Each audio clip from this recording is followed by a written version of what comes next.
Chapter 1. This story takes place in the late 1700s. In a small town in England called Highbury, the main character is a charming, intelligent, and rich young woman named Emma Woodhouse. She is a confident girl of 21 years old and is the younger of 2 daughters. Although Emma's older sister, Isabella, married Mr. John Knightley and moved away many years ago, Emma has declared that she will never marry. She and her father live alone at Hartfield Manor. Her father is quite content with her decision not to marry, because he hates change of any kind and is happy to continue living with his youngest daughter for the rest of his life. Mr. Woodhouse believes Emma is the most intelligent and gentle young woman in the world. Emma's mother died when Emma was 5 years old. Since that time, Emma and her sister had been cared for by a nanny, someone to watch over and care for them. Their nanny's name was Miss Taylor, who loved Emma and Isabella as a mother would. 8 years later, Isabella married and moved to London, 16 miles away from Hartfield. Throughout the next 7 years, Miss Taylor became Emma's best friend, and the 2 women spent every day together.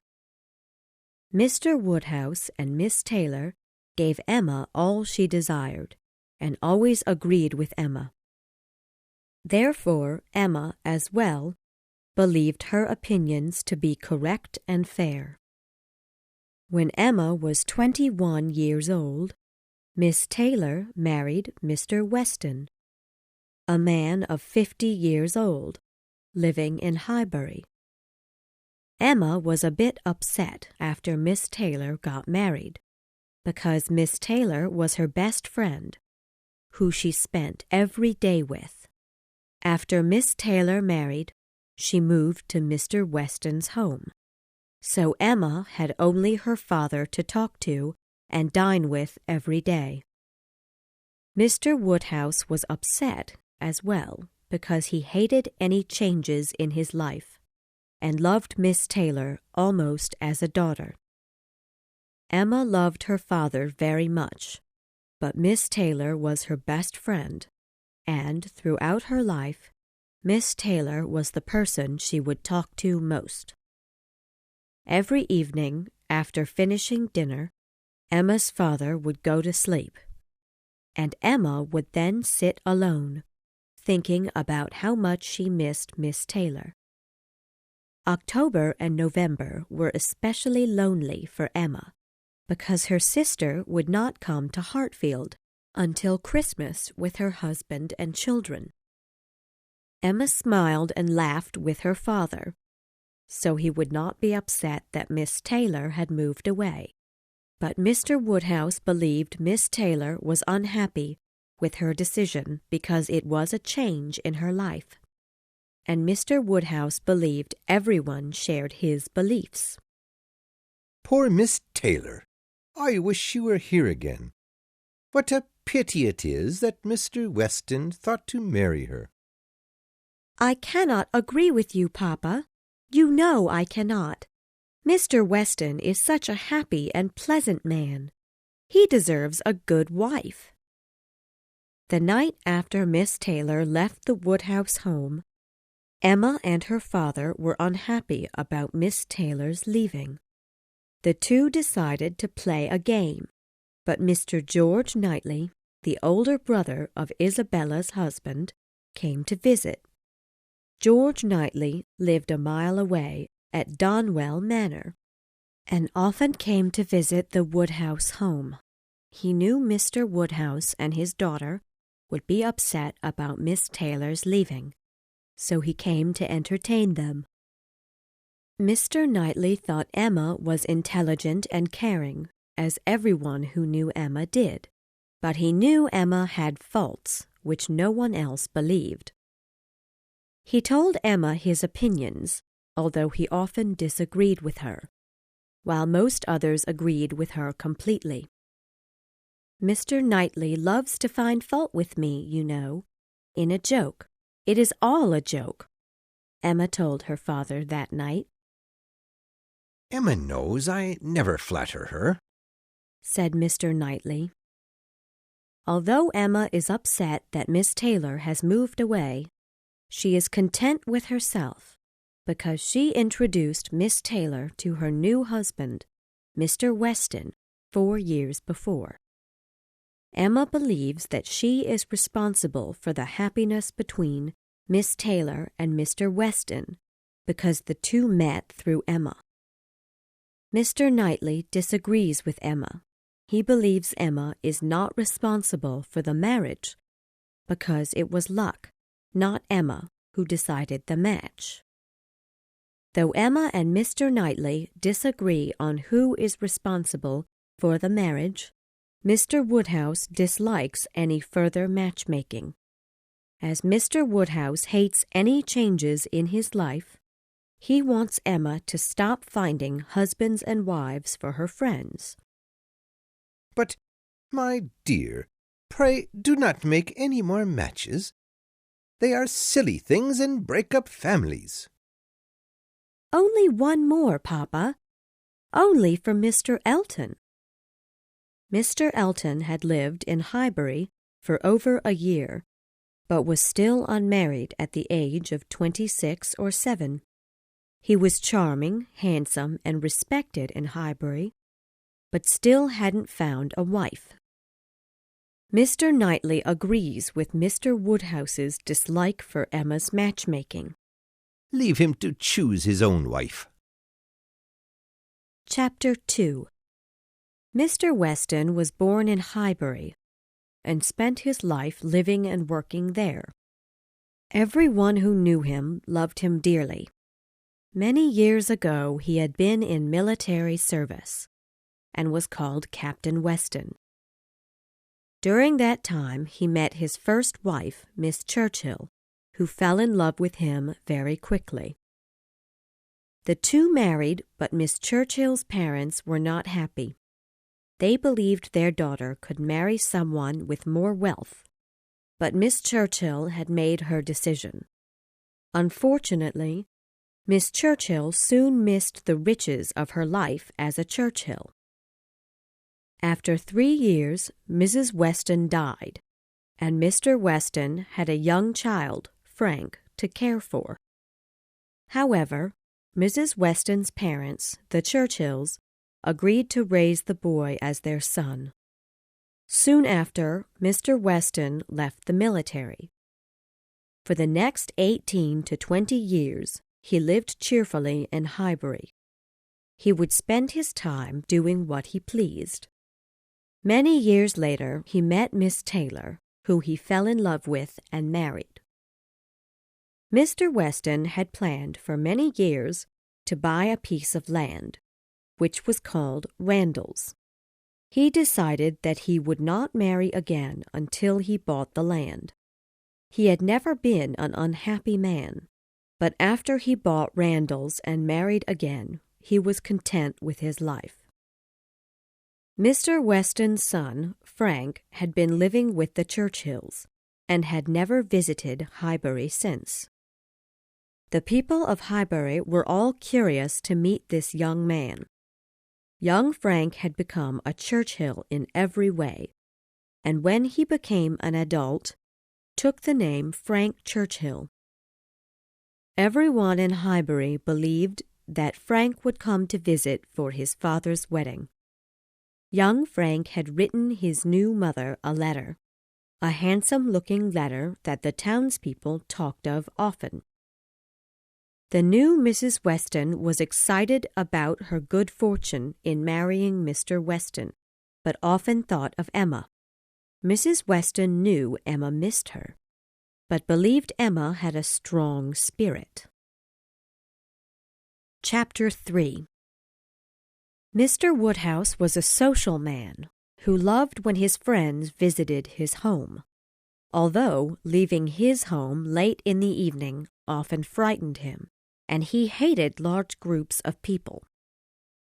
Very often the Woodhouses invited some close friends to their home to dine.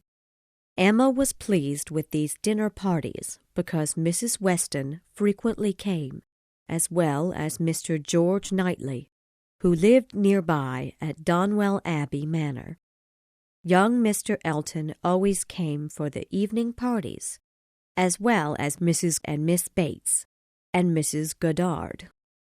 Mrs. Bates, a widow of the former minister of Highbury, lived with her unmarried daughter, Miss Bates. Mrs. Goddard was in charge of a local school for girls. One morning, Mrs. Goddard sent Emma a note requesting to bring a student, Miss Harriet Smith. Emma was delighted to have the 17-year-old girl come. She had seen Miss Smith many times, but had never spoken to the young beauty. Miss Smith had lived at Mrs. Goddard's school for many years. Her parents were unknown to everyone in Highbury, including herself. During the dinner party, Mr. Woodhouse was upset because he thought large dinners to be unhealthy. Throughout the dinner, he made suggestions to guests to keep in good health. "I do not think you should eat the custard, Mrs. Goddard. What say you to half a glass of wine?" Emma admired Miss Smith's beauty and manners throughout the dinner. Emma soon decided she would find the young Miss Smith a husband. Emma had heard that Miss Smith had been spending time with a young man called Mr. Robert Martin. His family was renting a farm from Mr. Knightley, who thought the family was quite respectable. However, Emma believed the young Miss Harriet Smith could find a better husband, one with more education and wealth. Harriet was pleased to be invited to such a fancy dinner party and hoped to become good friends with Emma Woodhouse. Chapter 4. Soon after the dinner party, Emma encouraged Harriet to visit Hartfield often. As the two girls spent more time together, they became close friends.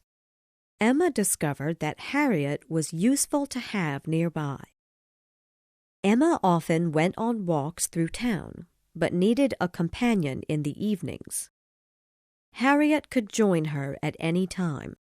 Emma still missed Miss Taylor quite a bit, but realized that Harriet could be useful to her.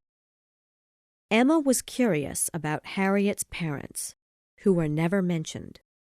Emma asked many questions on the subject, but Harriet knew nothing. Harriet did not wish to know, therefore, Mrs. Goddard had not told her. At first, the two often discussed Mrs. Goddard, the teachers, and the other girls living at the school. But after some time, Emma began to ask questions about the Martins. She knew Harriet thought they were wonderful people. Harriet loved talking about the Martins, particularly about young Mr. Martin. "He had walked 3 miles one day to bring me some walnuts, because I told him I was fond of them." Harriet also mentioned that Mrs. Martin one day told her, "Whenever he married, he would make a good husband." Mr. Martin had seen Miss Emma Woodhouse many times, but had never spoken to her. Emma, though, did not know him. There are many farmers that go through the town, and she does not make conversation with farmers. Emma advises her young friend that Mr. Martin is too young to marry, and should wait to marry. "In 6 years, if he could meet with a good young woman in the same social class, with a little money, it would be very desirable." Harriet is quite surprised that Emma thought Mr. Martin too young to marry. Emma advised her friend to be careful whom she marries, particularly because no one, not even herself, knows who her parents are. People may doubt if her parents were wealthy and well-educated, like Emma. The misfortune of your birth ought to make you particularly careful as to your friends. Emma thought Harriet would listen to her advice, but Harriet was grateful for the attention to her. The next day, Emma and Harriet were on a walk when they saw Mr. Martin walking. Mr. Martin greeted Miss Woodhouse respectfully, and then smiled with pleasure at young Harriet. The two talked for a moment before Harriet and Miss Woodhouse continued on their walk. "Well, Miss Woodhouse, what do you think of him?" "He is very plain. I had expected him to have better manners." Emma then discussed the difference in manners between Mr. Knightley, Mr. Elton, and Mr. Martin. Emma thought Mr. Martin was not suitable for young Harriet. She believed Mr. Elton would make a better husband for Harriet, with a comfortable, wealthy home. Chapter 5. "I do not know your opinion, Mrs. Weston," said Mr. George Knightley, "of this friendship between Emma and Harriet Smith, but I think it is a bad thing." "How very different you and I feel. Emma will help Harriet." "Emma is the cleverest in her family. Emma, at 10 years old, could answer questions her 17-year-old sister Isabella could not. Harriet Smith knows nothing herself, and looks upon Emma as knowing everything. How can Emma learn anything herself?" "Mr. Knightley, I believe I can trust Emma to make the right decisions. Where Emma makes an error once, she is in the right 100 times. "I have a true interest in Emma, so I worry about her new friendship with Harriet Smith." "So do I," said Mrs. Weston gently. "She always declares she will never marry, but I would like to see Emma in love." "At the present," said Mrs. Weston, "I would not recommend marriage for Emma, or Mr. Woodhouse would be so upset." Chapter 6. Emma was pleased with herself for thinking of Mr. Elton as a possible husband for young Harriet Smith. She was sure that Mr. Elton was falling in love with Harriet, as Harriet was with Mr. Elton. She thought the two would make a perfect couple. Mr. Elton remarked that Harriet's manners have improved since she met Emma. "Emma, you have made Harriet much more graceful than before. She was beautiful before, but you have made her much more attractive." As Harriet entered the room, Emma asked, "Harriet, have you had your picture drawn before?" "Oh, no, never," was her reply. "What a priceless possession a picture of Harriet would be! I would enjoy drawing her portrait, if Harriet would allow me to." "Miss Woodhouse, I would love to see one of your drawings. It would be a delight to watch you draw Harriet's portrait," cried Mr. Elton. Emma wondered why Mr. Elton was so excited about her drawing ability. She thought he should be more delighted about Harriet's portrait. However, both Harriet and Mr. Elton were eager to have a portrait drawn. Emma was talented as an artist and musician, although she was not willing to regularly study her artistic interests. She often led people to believe that her artistic abilities were better than in reality. While Emma was drawing, Harriet was smiling sweetly, and Mr. Elton stood behind Emma, watching every line drawn. This annoyed Miss Woodhouse, so she requested that he read to the both of them while she drew. Every one who saw the drawing was pleased with it, particularly Mr. Elton, who defended the portrait from all unfavorable remarks. Chapter 7. Once the portrait was complete, Emma requested that Mr. Elton go to London to choose a frame. Mr. Elton was delighted to go, more excited about the journey than Emma expected. The morning he left for London, Harriet was at Hartfield to visit Emma. Soon after breakfast, she returned home, but returned for dinner. She arrived at the Woodhouses much earlier than expected. As soon as she arrived, she announced that Mr. Martin's sister had delivered a letter to her. The letter was from Mr. Martin himself, and was a marriage proposal. Harriet thought it was a well-written letter, and came for advice from Miss Woodhouse. Emma was a bit ashamed that Harriet was so pleased to receive a marriage proposal from a farmer. "Will you read the letter?" cried Harriet. Emma read the letter and was surprised at how well written the letter was, written by a farmer. The words were strong and direct, as if he loved her very much. Harriet was anxiously watching Emma read the letter. Well, is it a good letter or too short?" was Harriet's first question. "Yes, a very good letter. I think his sister helped him write it. I doubt Mr. Martin, a farmer, could write this well." "Well," asked Harriet, "what should I do?" "You should answer the letter quickly, although his feelings will be hurt, so be careful of what you say," was Emma's response. "You think I should refuse his marriage proposal?" Harriet asked. "Of course. Are you still not sure about what your answer should be?" "No, I will refuse his proposal, but I didn't realize he liked me so very much," Harriet responded, looking disappointed. "I believe, Harriet, that if you have doubts about this marriage, then you should refuse," Emma advised her friend, seeing the disappointment on Harriet's face. "You think I should refuse the offer, then?" asked Harriet. "Harriet, you must make your own decisions. I won't advise you on this matter, but if you prefer Mr. Martin over every other man, then you should marry him."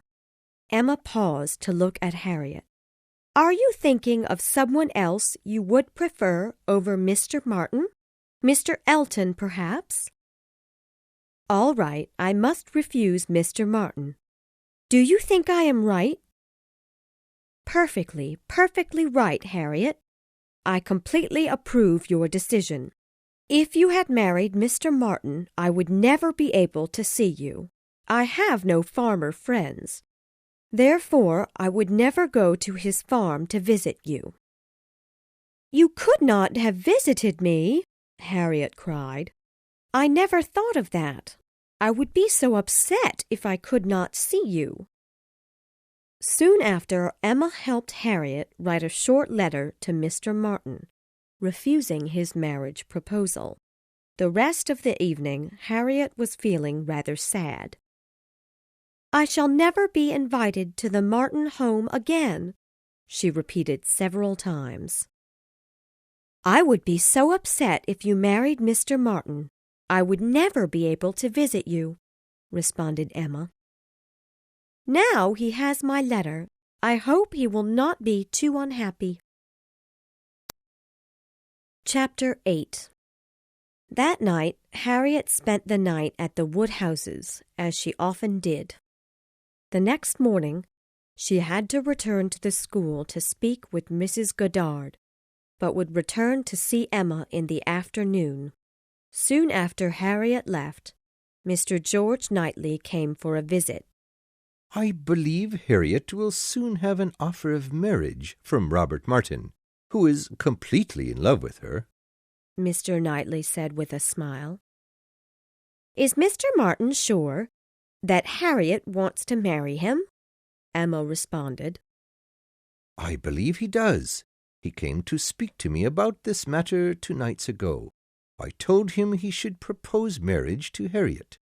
Mr. Martin is an honest, hard-working, and intelligent man. Harriet is lucky to have such a man in love with her. Perhaps he is at the school proposing to her now." "He wrote Harriet a letter yesterday and was refused." "That cannot be. Harriet Smith would never refuse Robert Martin." "It is true. I saw her answer." "You saw her answer? You wrote her answer too? Emma, you persuaded her to refuse him, didn't you?" "Harriet is far above him. She can find a better husband than Mr. Martin." "My only problem in advising Mr. Martin was that he could find a better wife than Harriet. I thought you would agree to this marriage.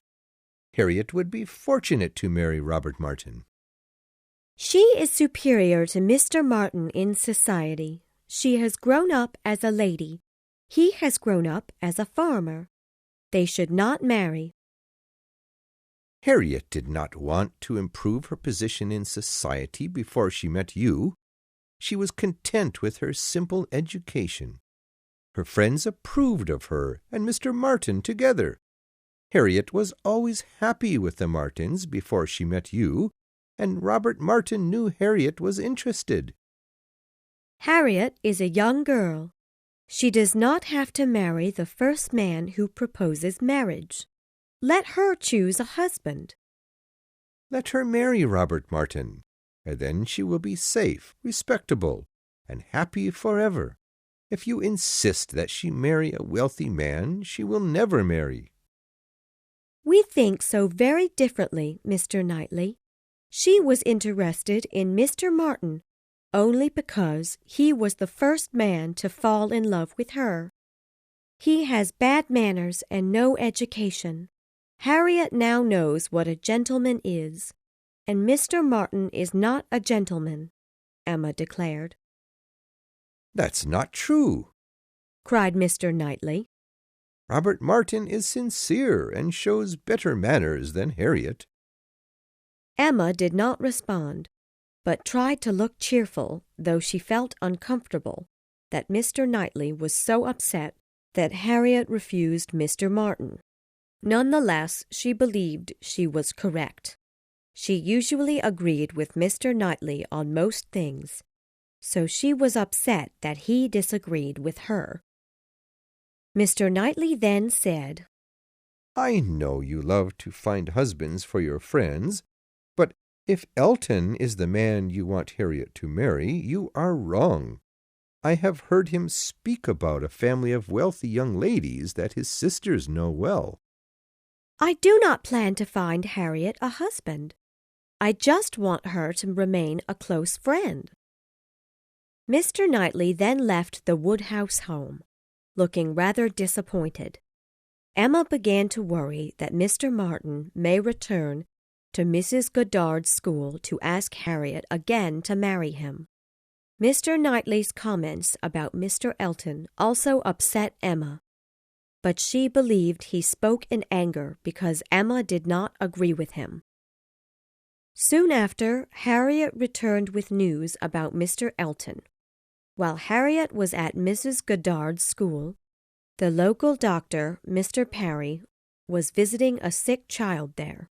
He told Harriet that he saw Mr. Elton on his way to London. Mr. Parry asked him why he was going. Mr. Elton told him he had an important matter, but he would not explain more. Mr. Parry said his long journey must be for a lady, and Mr. Elton only smiled and rode off. Mr. Parry had no idea which lady this important journey was for, however. Chapter 9. George Knightley was upset with Emma's plans for Harriet. He did not return to Hartfield to visit for quite a long time. Although Emma felt sorry that she and Mr. Knightley fought, she knew she was right in persuading Harriet not to marry Mr. Martin. Mr. Elton soon returned with the framed portrait of Harriet, which stayed in the Woodhouse home. Mr. Elton often admired the portrait and spoke of it often. Emma knew that Harriet was still upset about Mr. Martin. She suggested that Harriet arrange a book of famous poems to distract her from thinking of Robert Martin. The two girls requested Minnie and Highbury to remember poems to use in Harriet's book. Mr. Elton was quite interested in the project, and Emma suggested that he write a poem for the book. He eagerly agreed. The very next day he came to Hartfield just to leave a piece of paper on the table. On the paper was a poem written by Mr. Elton himself. "I do not offer it for Miss Smith's collection," said he, "but perhaps you may like to look at it." He was speaking to Emma more than Harriet, which Emma could understand. He seemed nervous about giving her the paper. Emma knew that it would explain his feelings toward Harriet. He was gone the next moment. "Take it," said Emma, smiling. "It is for you." But Harriet could not touch it, so Emma read the letter herself. To Miss Charade. My first displays the wealth of kings, lords of the earth their fortune and ease. Another view of man my second brings. Behold him there, the king of the seas. But united what reverse we have. Man's power and freedom all are shown. Lord of the earth and sea, he bends a slave. And woman, lovely woman, rules alone. Thy ready wit the world will soon supply. May its approval shown in that soft eye. Emma read the poem and realized the meaning and passed the paper to Harriet. Emma smiled to herself while Harriet read it in confusion. "What can it be, Miss Woodhouse? Do help me," Harriet asked. Emma then explained the meaning to her dear little friend. May its approval shown in that soft eye. Harriet, exactly. Her eyes are the softest. Thy ready wit the world will soon supply. Emma thought to herself, Mr. Elton must be quite in love with Harriet. To say she has wit. Harriet does have soft eyes, but cleverness and wit, perhaps not. For read Miss Smith. My first displays the wealth of kings, lords of the earth their fortune and ease. He is speaking of a king's court. Another view of man my second brings. Behold him there, the king of the seas. He means a ship on the sea. But united, courtship, you know, what reverse we have. Man's power and freedom all are shown. Lord of the earth and sea, he bends a slave. And woman, lovely woman, rules alone. A courtship, a romance between himself and Miss Harriet Smith, the lovely woman who rules alone as his queen. "Dear Miss Woodhouse!" and "Dear Miss Woodhouse" was all that Harriet could say. "It is a certainty. You and Mr. Elton belong to one another," Emma declared. "Mr. Elton is in love with me. I cannot believe it. Oh, Miss Woodhouse, you understand everything. You and Mr. Elton are both so clever. This charade! I could never understand this." Later that evening, Mr. Elton came to speak with Mr. Woodhouse. Harriet could not look at him, but Emma gave him a friendly smile and carefully placed his poem in his hand. "Oh, here is the charade you left us. Thank you for allowing us to read. I hope you do not mind that Miss Smith will write it into her book." Mr. Elton did not know what to say. He looked rather confused. He left shortly, with a look of confusion and annoyance. Chapter 10. One December morning, Emma and Harriet took a walk to visit a sick family who lived nearby. This family's home on Vicarage Lane was on the same road as Mr. Elton's cottage. "There it is. You will go there soon, Harriet," Emma told her friend. "How very beautiful," replied Harriet. "I do not often walk this way, but if you were to live here, I would certainly walk down this road often. I do wonder, Miss Woodhouse, why you are not married. You are so charming, you know." "Well, Harriet, if I am to marry, I must think my husband is charming as well. I haven't found any man charming enough, so I don't want to marry." "I don't believe you," replied Harriet. "If I will ever change my mind, I must find a man better than any men I now know." "It is quite strange to hear a woman say that." "Most women marry so their husbands will take care of them, but my father takes care of me. My father believes I cannot do wrong, but a husband may not agree, so why should I marry?" "But what will you do?" asked Harriet. "I have my fortune and my activities. If I give up playing music, I'll read more books. If I give up reading books, I'll draw more. Besides, I will always have my sister's children to keep me busy." As they came close to the cottage, the two girls walked slower. Soon they saw Mr. Elton standing in front of the house. The three spoke about the sick family, as Mr. Elton had been visiting the family as well. Then the three walked together. Emma stopped to tie her shoe so that Harriet and Mr. Elton would walk alone together. She then continued on, behind the two. However, they soon stopped to wait for her. As the three came back to Mr. Elton's cottage, Emma stopped again. She broke her shoelace to provide an excuse for the two girls to be invited into the cottage. "Part of my lace is gone," said she. "Mr. Elton, please ask your housekeeper for a string to keep my boot on." Mr. Elton looked delighted. Emma was taken with the housekeeper to a room, while Harriet and Mr. Elton were left alone in the sitting room to talk. When Emma returned to join them, they were standing together near a window. Mr. Elton had told Harriet that he saw the two girls walking and followed them. Emma decided that Mr. Elton was interested in Harriet, but was rather careful and shy. Chapter 11.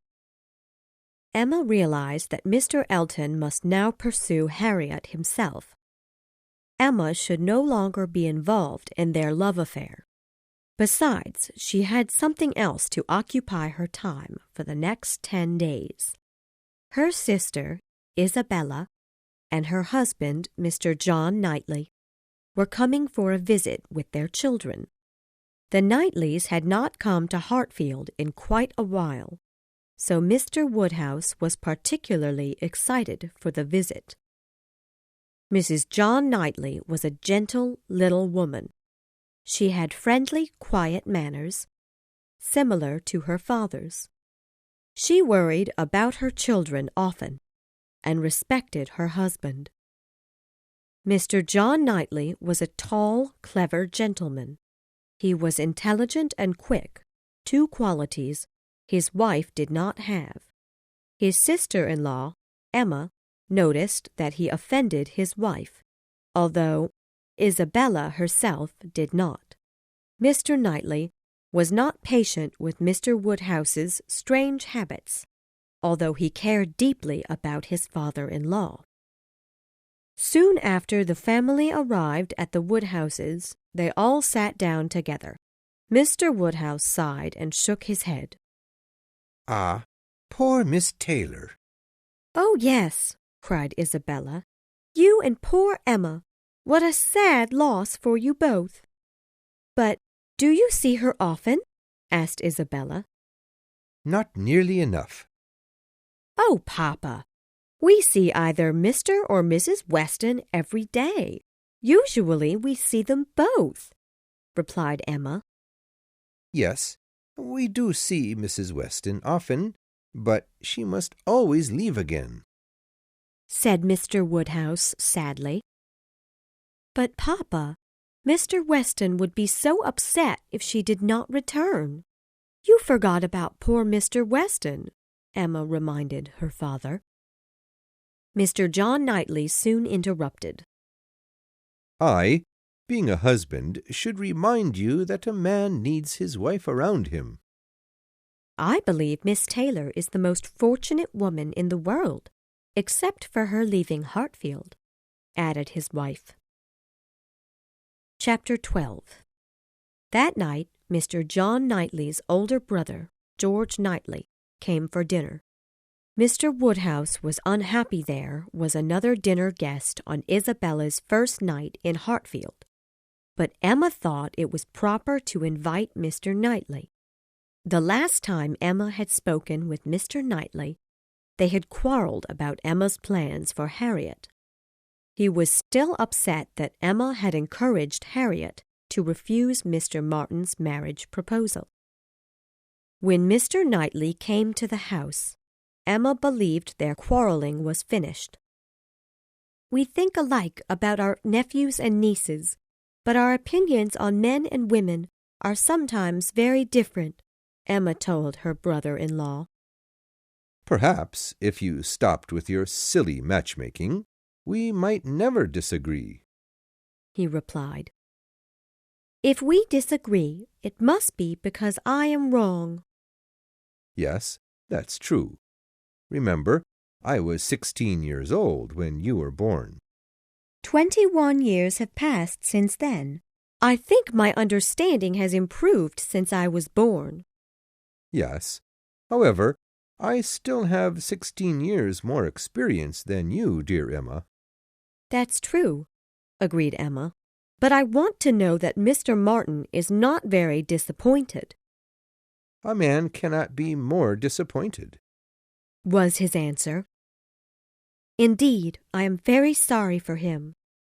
Now let us be friends again. The rest of the evening was quiet and peaceful. The two Mr. Knightleys talked together about business.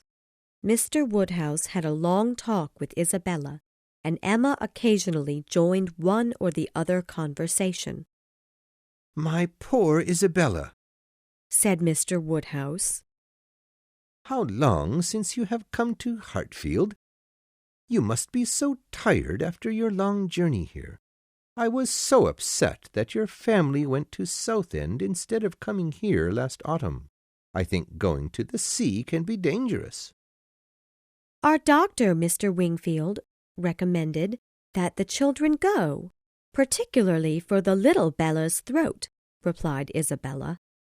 My dear, but Dr. Perry believes the sea will not improve anyone's health. I am sure it almost killed me once. Please, let's not talk about the sea now, cried Emma. I envy you, Isabella. I have never seen the sea. Mr. Perry will come here tomorrow. You should let him look at little Bella's throat, suggested Mr. Woodhouse. Her throat is so much better since her visit to the sea. Now there is no need to see a doctor, replied Isabella. Now, I think your family is not looking well. Perhaps Dr. Perry should check on you all. Mr. Wingfield takes great care of us. He said we are in excellent health. But you do think Mr. Knightley is looking ill? Asked Isabella. He is indeed not looking well. Isabella, exclaimed Mr. John Knightley, concern yourself with the children. Let me look as I choose. But still, Dr. Perry was surprised you decided to go to Southend. He thought it would be unhealthy for the children, interrupted Mr. Woodhouse. Mr. Perry, said Mr. John Knightley angrily. "He should not speak his opinions unless they are asked for." Mr. Woodhouse was quite troubled that Mr. Knightley would speak so angrily about his dear friend Mr. Perry. Chapter 13. During the Knightley family visit to the Woodhouse home, the family was invited to the Westons' house for a Christmas dinner.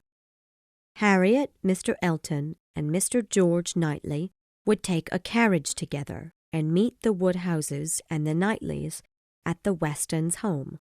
Unfortunately, Harriet was ill that day and was not allowed to leave her bed. Harriet was quite disappointed and cried many tears. Emma told her that Mr. Elton would be rather upset, as well that Harriet could not join them. When Emma left Harriet, she met Mr. Elton, who was coming to ask about Harriet's illness. "A sore throat? I hope we are not soon ill," exclaimed Mr. Elton. "Mr. Elton, you look ill yourself. Perhaps you should stay home," Emma calmly suggested. Mr. Elton looked confused and did not know how to answer. He was grateful for Emma's care, but was still quite interested in going to the Westons for the evening. Emma was pleased with herself for giving Mr. Elton a reason to stay near Harriet, to watch over her all evening. "I will tell Mr. and Mrs. Weston you are ill. You will feel better tomorrow," Emma told the disappointed Mr. Elton. However, Mr. George Knightley soon offered to take Mr. Elton to the Westons if he was not too ill. Mr. Elton looked delighted at Mr. Knightley's offer. Emma was confused that Mr. Elton would choose to leave Harriet alone ill. Mr. Elton left them to say goodbye to Harriet. Emma thought to herself, "Well, Mr. Elton is very much in love with Harriet, but still cannot refuse a dinner invitation." After a few minutes, John Knightley began to speak. "Mr. Elton seems to be in love with you. He takes every suggestion you offer with great consideration." "Me?" Emma replied with a smile. "Do you think Mr. Elton is in love with me?" "It is possible. You should think about how you speak to him, because your behavior encourages him." "Mr. Elton and I are very good friends and nothing more," and she walked on, amused at Mr. Knightley's words. He obviously did not understand the situation between Mr. Elton and Harriet. Mr. Woodhouse was so excited about the visit that he ignored the cold weather, which would usually quite upset him. Mr. John Knightley, however, was not pleased with the long journey. "We should stay home in this terrible weather. It is snowing at this moment. There is no reason why we should have to leave our warm homes to travel a great distance in this weather for a 5-hour visit." As they arrived, Emma saw Mr. Elton waiting, smiling with pleasure. Emma was surprised that Mr. Elton could be so content with Harriet, at home ill with a fever. "Before we left, Harriet's nurse told me she was not feeling better today," Emma informed him. "Oh, no. I went to visit her this morning and was told that she is much worse. But I thought that your morning visit would cure her," Mr. Elton replied. "Yes, but we will miss her tonight." "Of course. She will be missed every moment," Mr. Elton sighed. Emma was disappointed to find that only a few seconds after his last statement, he began to speak of other things with excitement in his voice.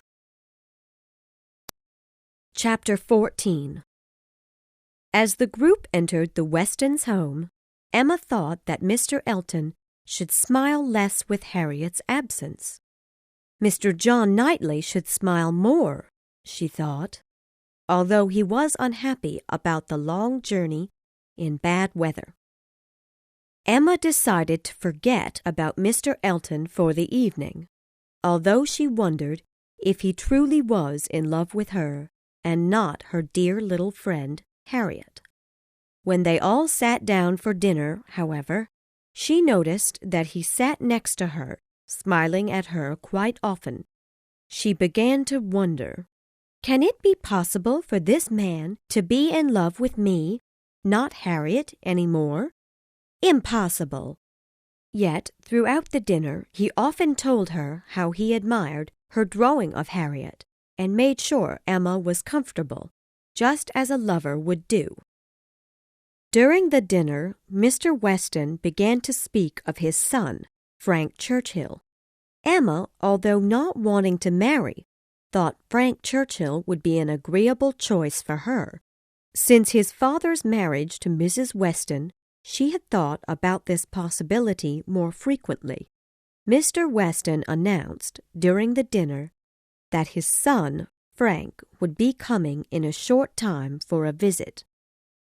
He has wanted to come to us since September, but the Churchill family has kept him rather busy. His aunt, quite an unhappy woman, demands Frank's time. She has made it difficult for him to plan a visit. Mr. Weston told the dinner party. He ought to come, said Emma. Even if he can only come for a couple of days, he ought to come, Emma told him. But Frank is her aunt's favorite nephew. The Churchills are rather envious and do not want Frank to spend time here, replied Mrs. Weston.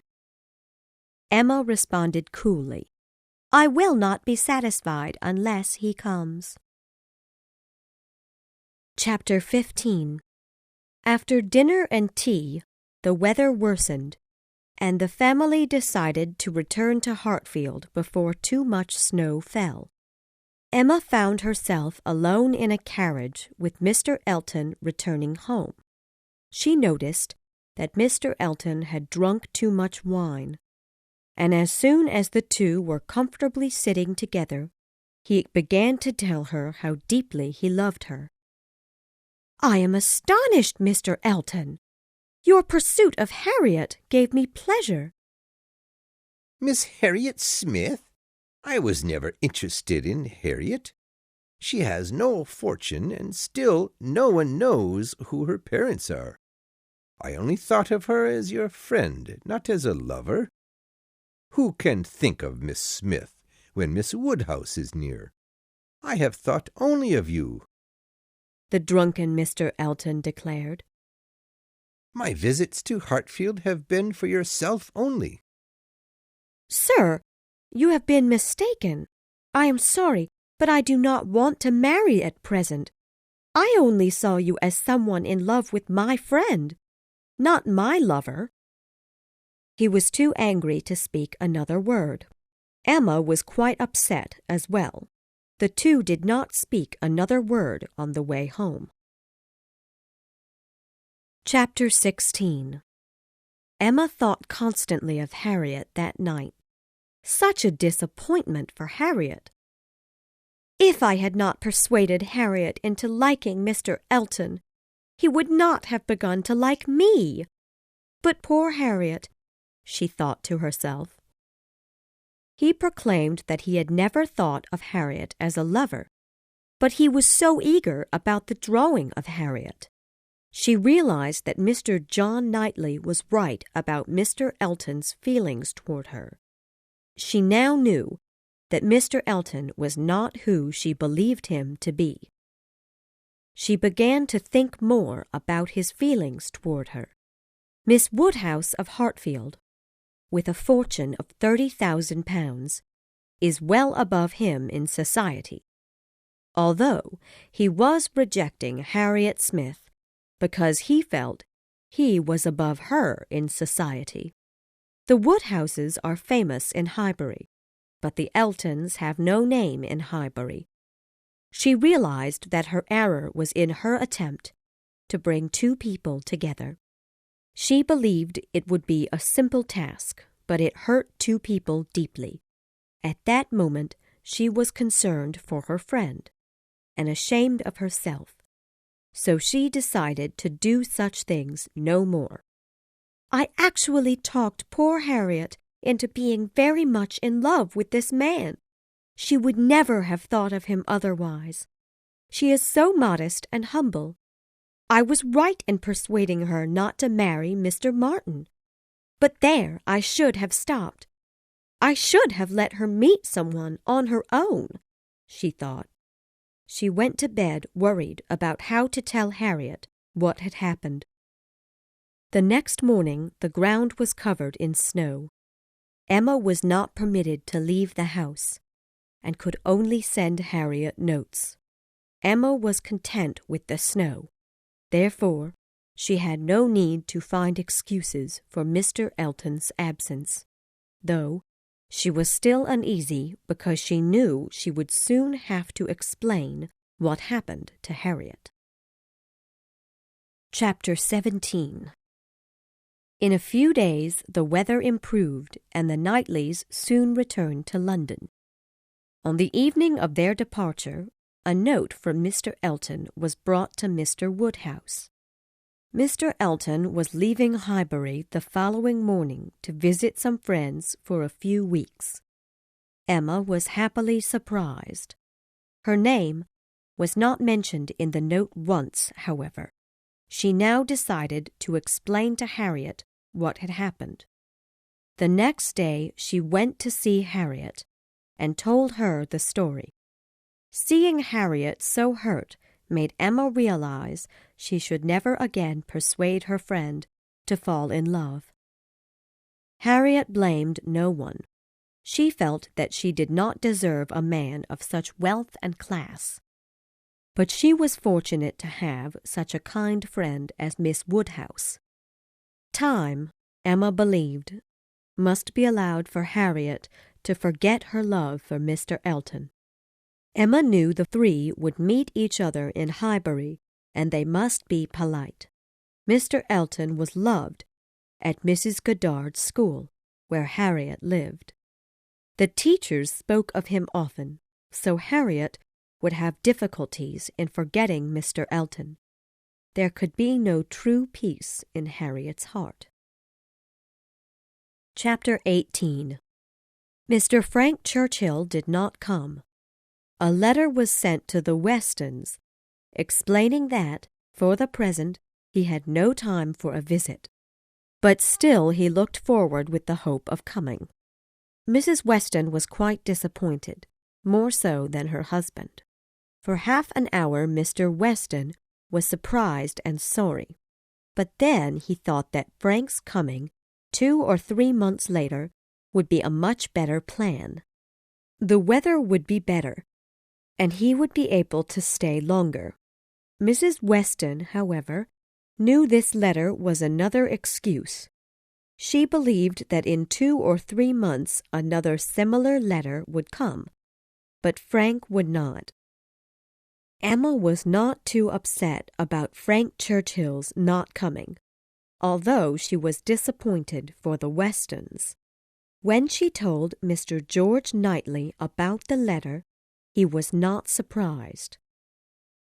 "The Churchills are very likely to blame," said Mr. Knightley coolly.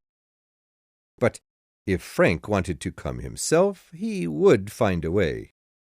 "Of course he wants to come, but his aunt and uncle will not allow him to leave." "If Frank Churchill wanted to see his father, he would have told his relatives he was going. A little while ago I heard he went to Weymouth for a vacation.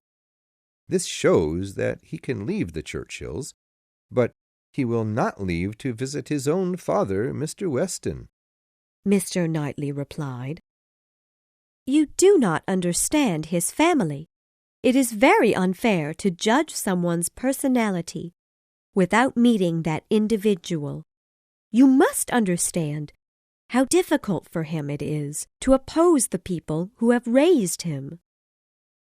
"Yes, he can write a beautiful letter, and tell himself this is the best method to satisfy his relatives, but these letters prevent his father from complaining. His letters anger me greatly." The letters seem to satisfy everyone else. They do not share your opinion. I believe the letters do not satisfy Mrs. Weston. If Mrs. Weston was of a higher class, Frank Churchill would have come to visit. Emma was surprised at Mr. Knightley's strong dislike for Frank Churchill. She felt his anger was unjust.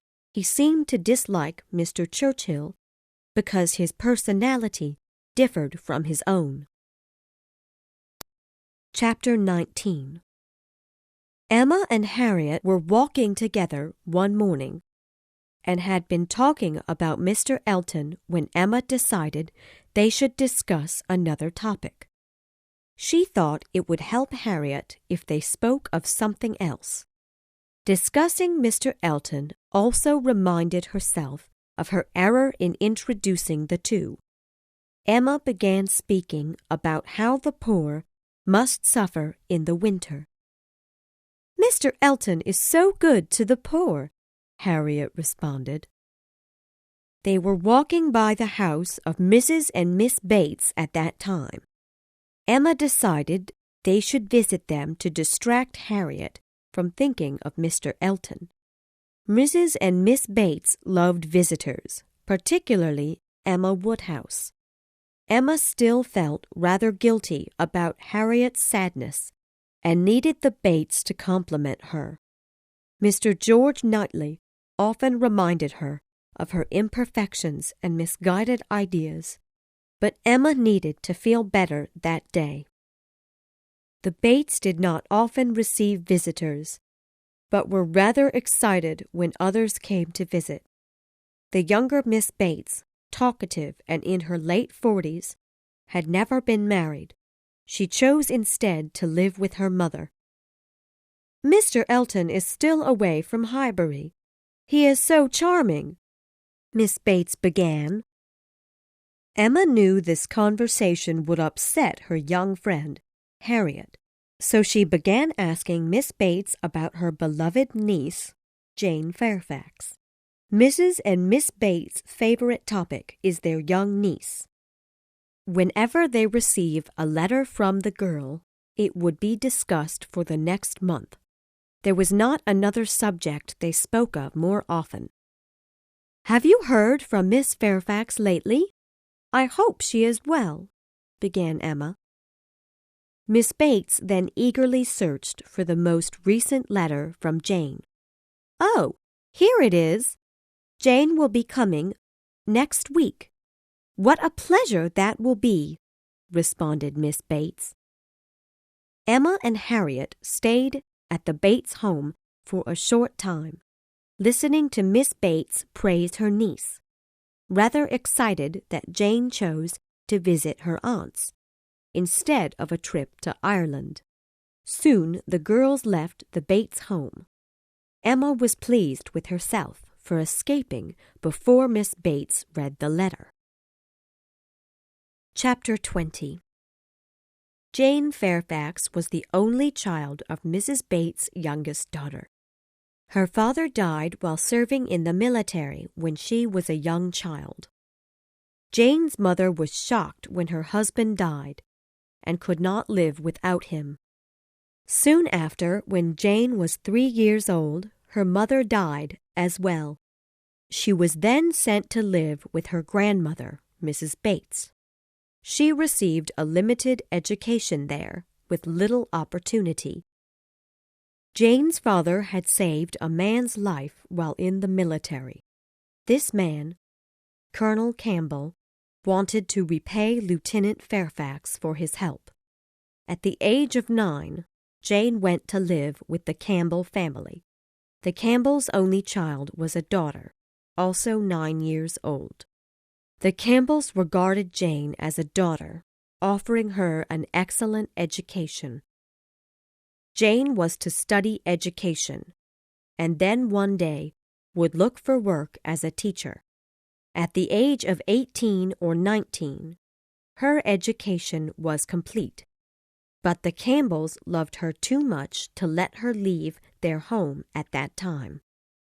Her future as a teacher was delayed.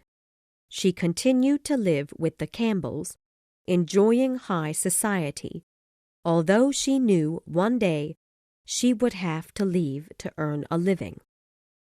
The family continued to live together until Miss Campbell married a young, wealthy man named Mr. Dixon. By this time, Jane was 21 years old. She had promised herself that at that age she would leave the Campbells to make a living for herself, leaving high society.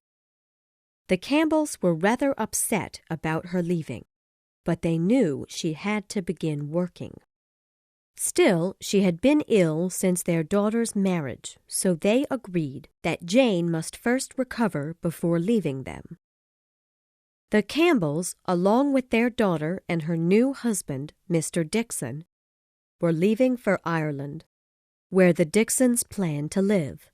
Jane was asked to go along, but she decided to visit Mrs. and Miss Bates instead, although she was greatly missed by the Campbells, particularly their daughter.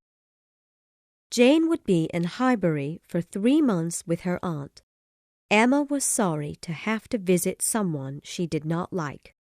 Mr. George Knightley believed Emma disliked her because Jane was a talented young woman, completing many things Emma has attempted, but never finished.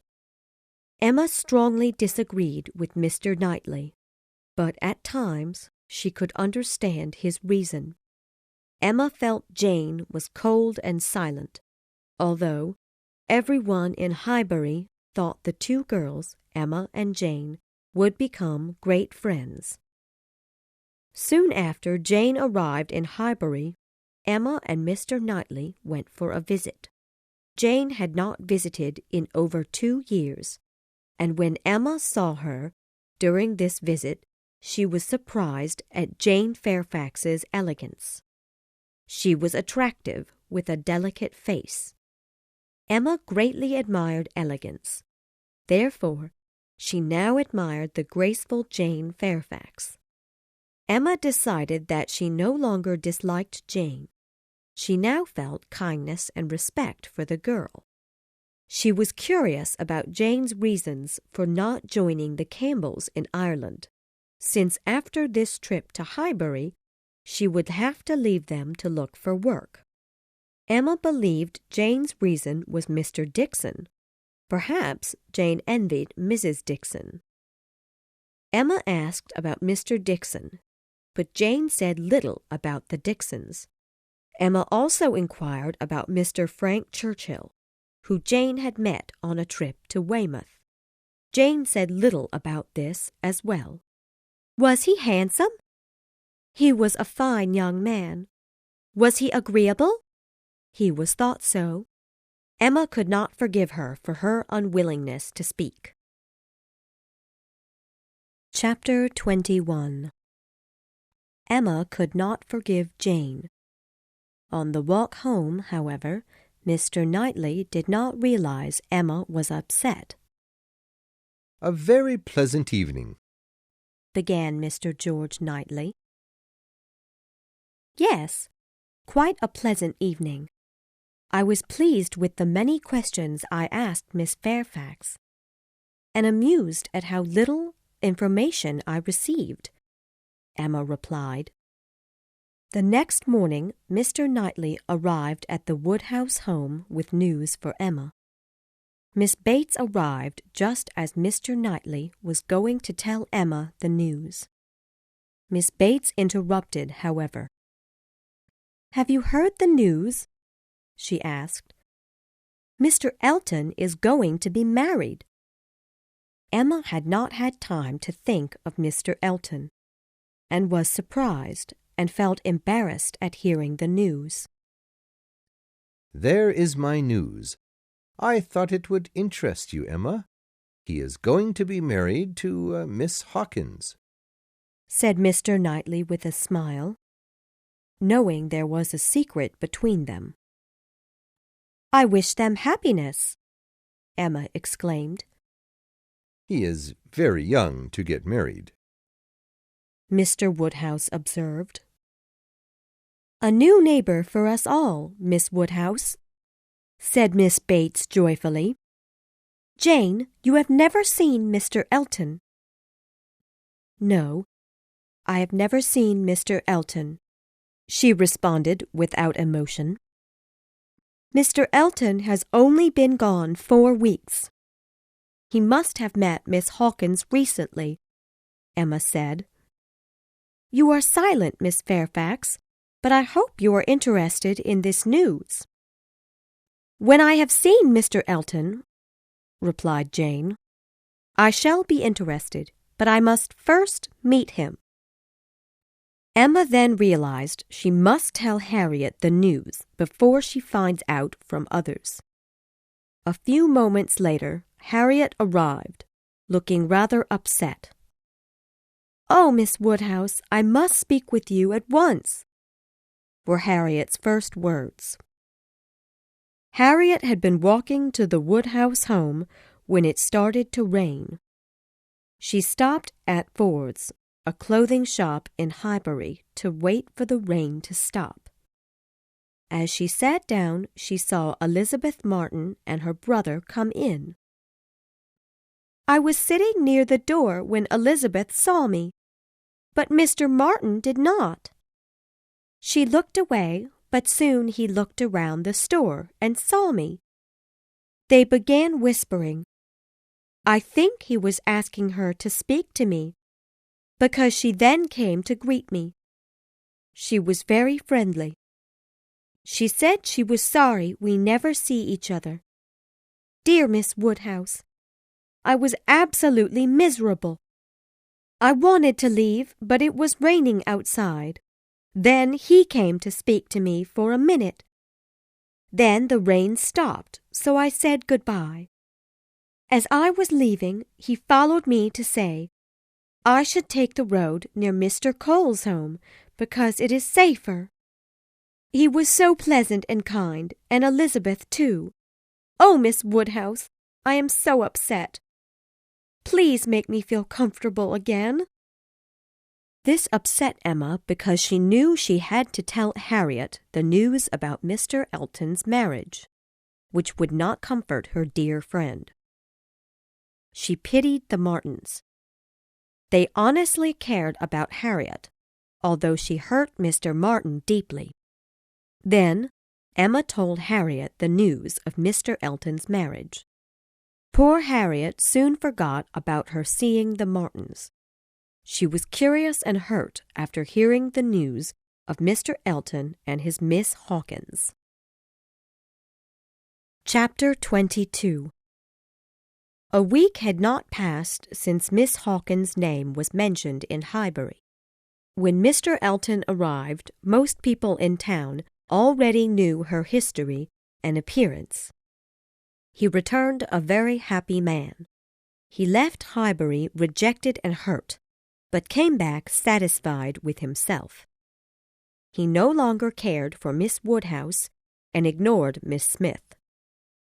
Miss Augusta Hawkins was charming and beautiful, and had a fortune of £10,000. They fell in love immediately after meeting, and were soon engaged.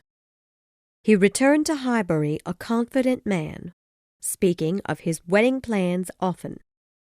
The wedding was to be soon, and he announced that on his next return to Highbury he would bring his future bride. Emma was happy for the new couple, but it pained her to see him. She assumed that after the marriage she would rarely see Mr. Elton, which satisfied her. Emma thought little of Miss Hawkins. She was good enough for Mr. Elton, but was plain compared to Harriet's beauty, and her family was not of high society. Aside from her fortune of £10,000, she was not better than Harriet.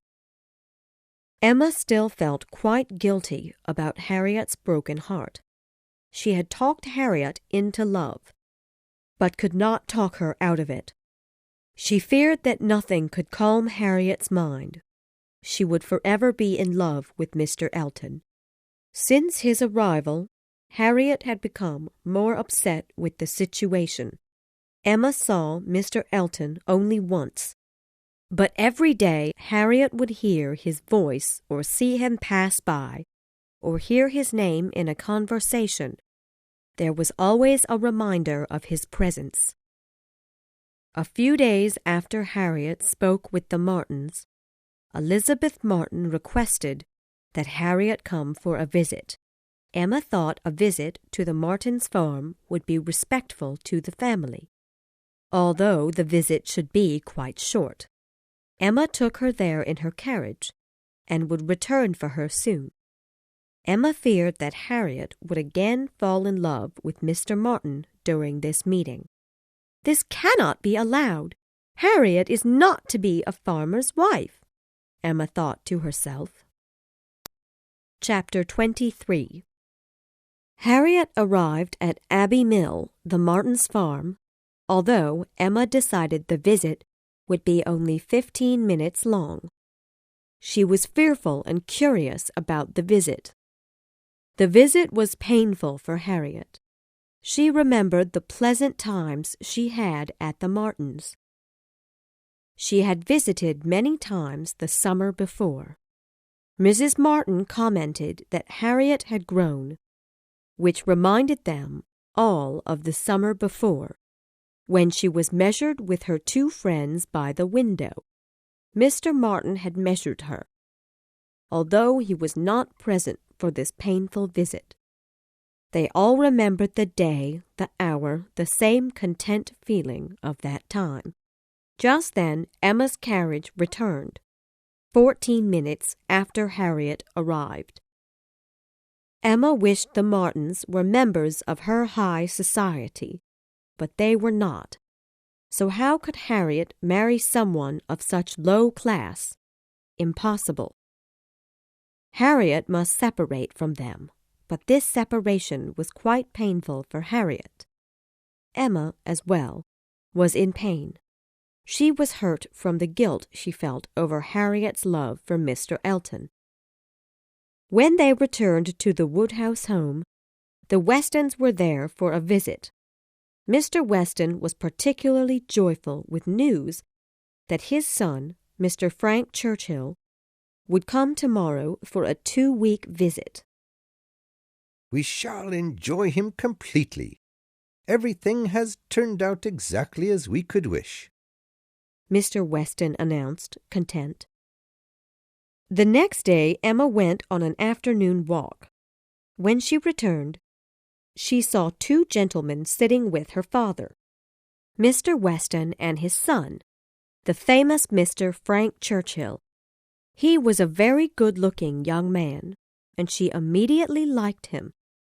He was interested in talking to her. Emma was certain that he came to meet her. He was pleased with his father's home and with Highbury. "My father's marriage to Mrs. Weston was a wise decision," he told the Woodhouses. He seemed pleased with his new mother. Emma noticed Mr. Weston glancing at Emma and his son with a happy expression. Emma was quite pleased with meeting Mr. Churchill. They said goodbye politely, as he had to visit Miss Jane Fairfax, whom he had met in Weymouth, while she was vacationing there with the Campbells. Chapter 24. The next morning, Mr. Frank Churchill returned. He came with Mrs. Weston, who he was rather fond of.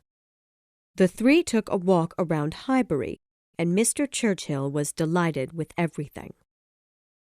"How was your visit to the Bates home? How did you think Miss Fairfax is looking?" Emma asked. "Ill, very ill," Frank Churchill responded. Emma did not agree. "She is so graceful, with such lovely skin." He listened, but believed she looked ill with such a pale face. He thought she looked quite sick. "Did you often see Miss Fairfax while in Weymouth?" Emma asked. "I saw her frequently at Weymouth. Colonel Campbell is an honest man, and Mrs. Campbell is warm-hearted. I like them all. Do you know about Miss Fairfax's situation in life? That she must soon find work and leave the Campbells? Yes, I do. Frank Churchill replied, looking upset. Miss Fairfax is rather quiet. I have known her from childhood, but know nothing about her. Yes, how unpleasant. One cannot love such a reserved person. A friendship between Miss Fairfax and me is impossible. She never gives her opinion on any subject. He agreed with her completely. Emma felt she knew him quite well, although this was only their second meeting. Chapter 25.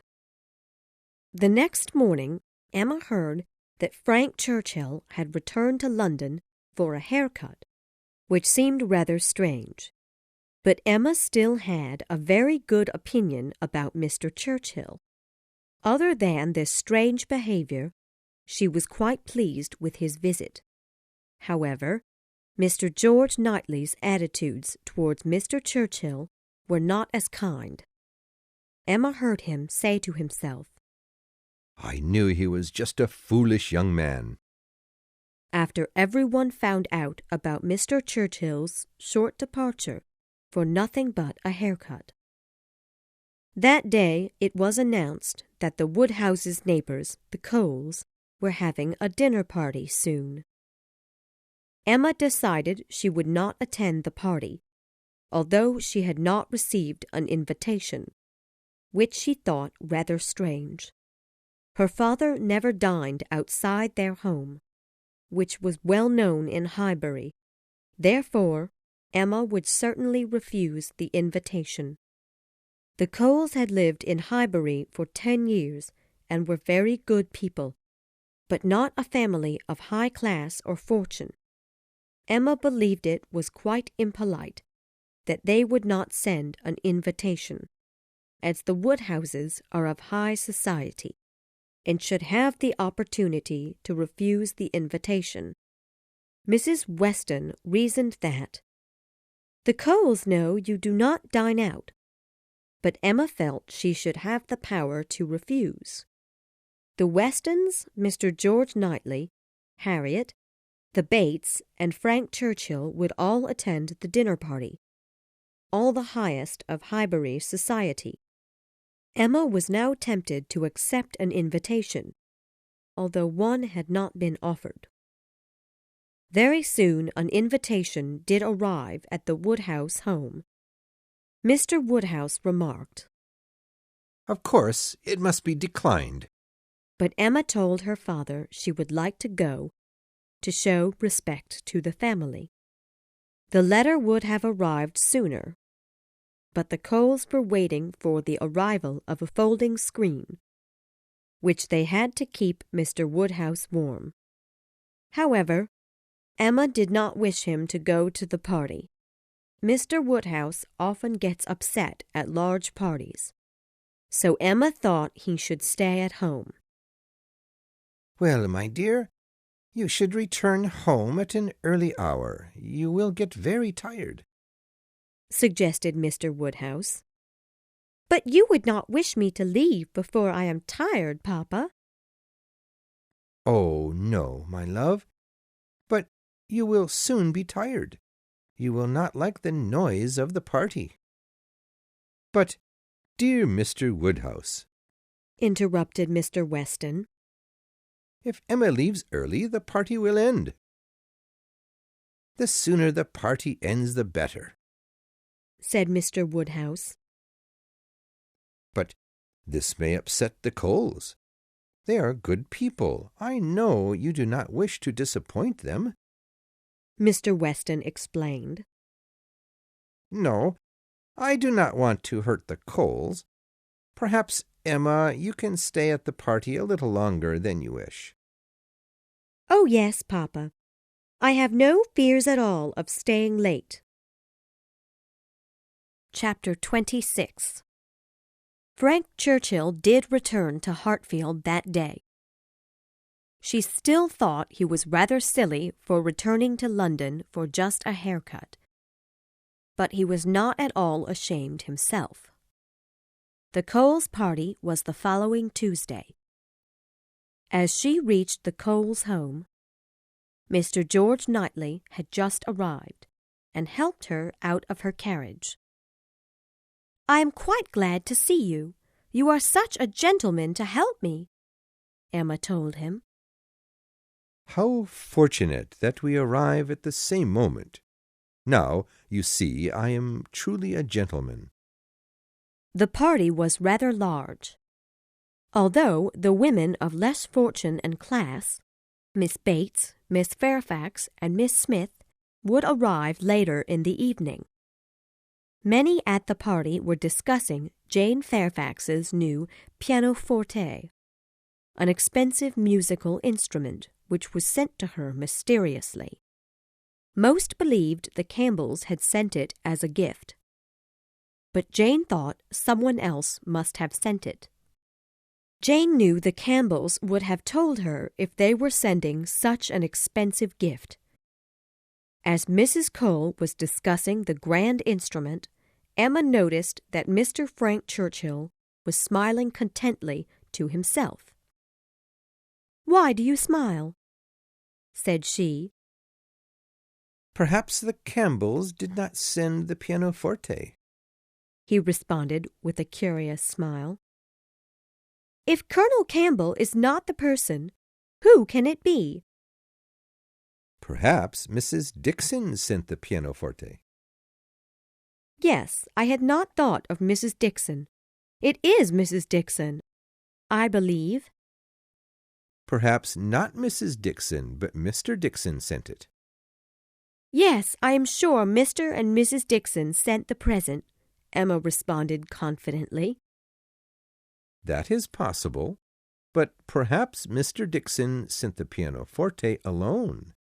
It is possible that after he proposed marriage to Mrs. Dixon, he met Miss Jane Fairfax and fell in love. That could be her reason for joining us in Highbury instead of her dear friend, Mrs. Dixon, and her family in Ireland," Mr. Churchill told her. "And then he saved her life. Did you hear of that story? Miss Fairfax almost fell overboard during a dinner party on the sea. Mr. Dixon caught her." "I was there at the party. It was alarming," Mr. Churchill explained. "I am quite sure Mr. Dixon sent the pianoforte," Emma decided. "I must agree with you." Throughout the evening, when people would ask Jane Fairfax about the new pianoforte, Emma would smile to herself. She now knew Jane's awful secret that Emma and Mr. Churchill shared. She spoke with Mr. Churchill often at the party, and was delighted that everyone present must know Mr. Churchill was interested in her. She began to speak with Mr. Cole, and when he turned away, Emma noticed Frank Churchill staring across the room at Miss Fairfax. "What is the matter?" asked Emma. "Miss Fairfax has done her hair in such a strange manner. I must go ask her whether it is an Irish fashion." Mrs. Weston soon joined Emma. "You know, Emma, I believe Mr. George Knightley may be interested in Jane Fairfax," Mrs. Weston said with a smile. "Mr. Knightley and Jane Fairfax!" exclaimed Emma. "Mr. Knightley must not marry. I am amazed that you would think of such a thing.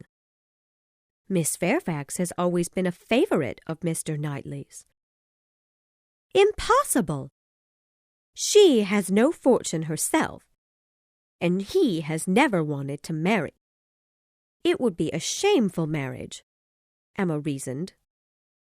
"I think the two would be a lovely couple. If the Campbells had not sent Jane the pianoforte, it is possible Mr. Knightley sent it." If he had intended to give her one, he would have told her. After the dinner, the Coles requested that Miss Woodhouse and Miss Fairfax play music for the party. Emma began, and Frank Churchill sang with her for a song. Then Miss Fairfax sang and played. Emma could not ignore that Miss Fairfax was much more talented than herself, although every one was quite pleased with Emma's performance. Emma noticed that Mr. Knightley was very attentive while Miss Fairfax performed. Soon enough, Emma asked Mr. Knightley about the pianoforte. "This pianoforte is a very kind gift," she began. "Yes," he replied quickly. "but surprises are foolish. I thought Colonel Campbell had better judgment than to surprise Miss Fairfax." Emma then realized that Mr. Knightley certainly did not send the instrument, although she still wondered if he was interested in Jane Fairfax. While they were speaking, Jane Fairfax and Frank Churchill had been singing together, which upset Mr. Knightley. "That young man," said he angrily, "only wants to show off his own voice." Chapter 27. Emma was very pleased with the Coles' dinner party. The next day, Harriet came to the Woodhouse home for a visit. "Oh, I wish I could play as well as you and Miss Fairfax," Harriet told her friend. "Harriet, you know Miss Fairfax's playing is well above mine." "Oh, no, I think you play better than Miss Fairfax." "That is quite impossible, Harriet." After some time, Harriet told Emma she had heard the night before that Mr. Martin had dined with the Coxes, who have an unmarried daughter, Anne Cox. This news upset the poor girl that evening. "Perhaps Anne Cox would be very glad to marry Mr. Martin," Harriet said worriedly. "That is possible. She is the most impolite girl in Highbury." That day, Harriet had to return to Ford's, where she had last seen Mr. Martin. Emma thought she should go with her friend. She was afraid Harriet might see Mr. Martin. While at Ford's, the girls met Mrs. Weston and Miss Bates, who invited them to the Bates home to hear Jane play the pianoforte. Jane was waiting at the Bates home with Mr. Frank Churchill and Mrs. Bates. On the walk back to the Bates home, Miss Bates told the women about Mr. Knightley's visit to their home yesterday. He had apples brought to the house. He knew the Bates often cooked apples, and thought they might enjoy some. Emma remembered her conversation with Mrs. Weston.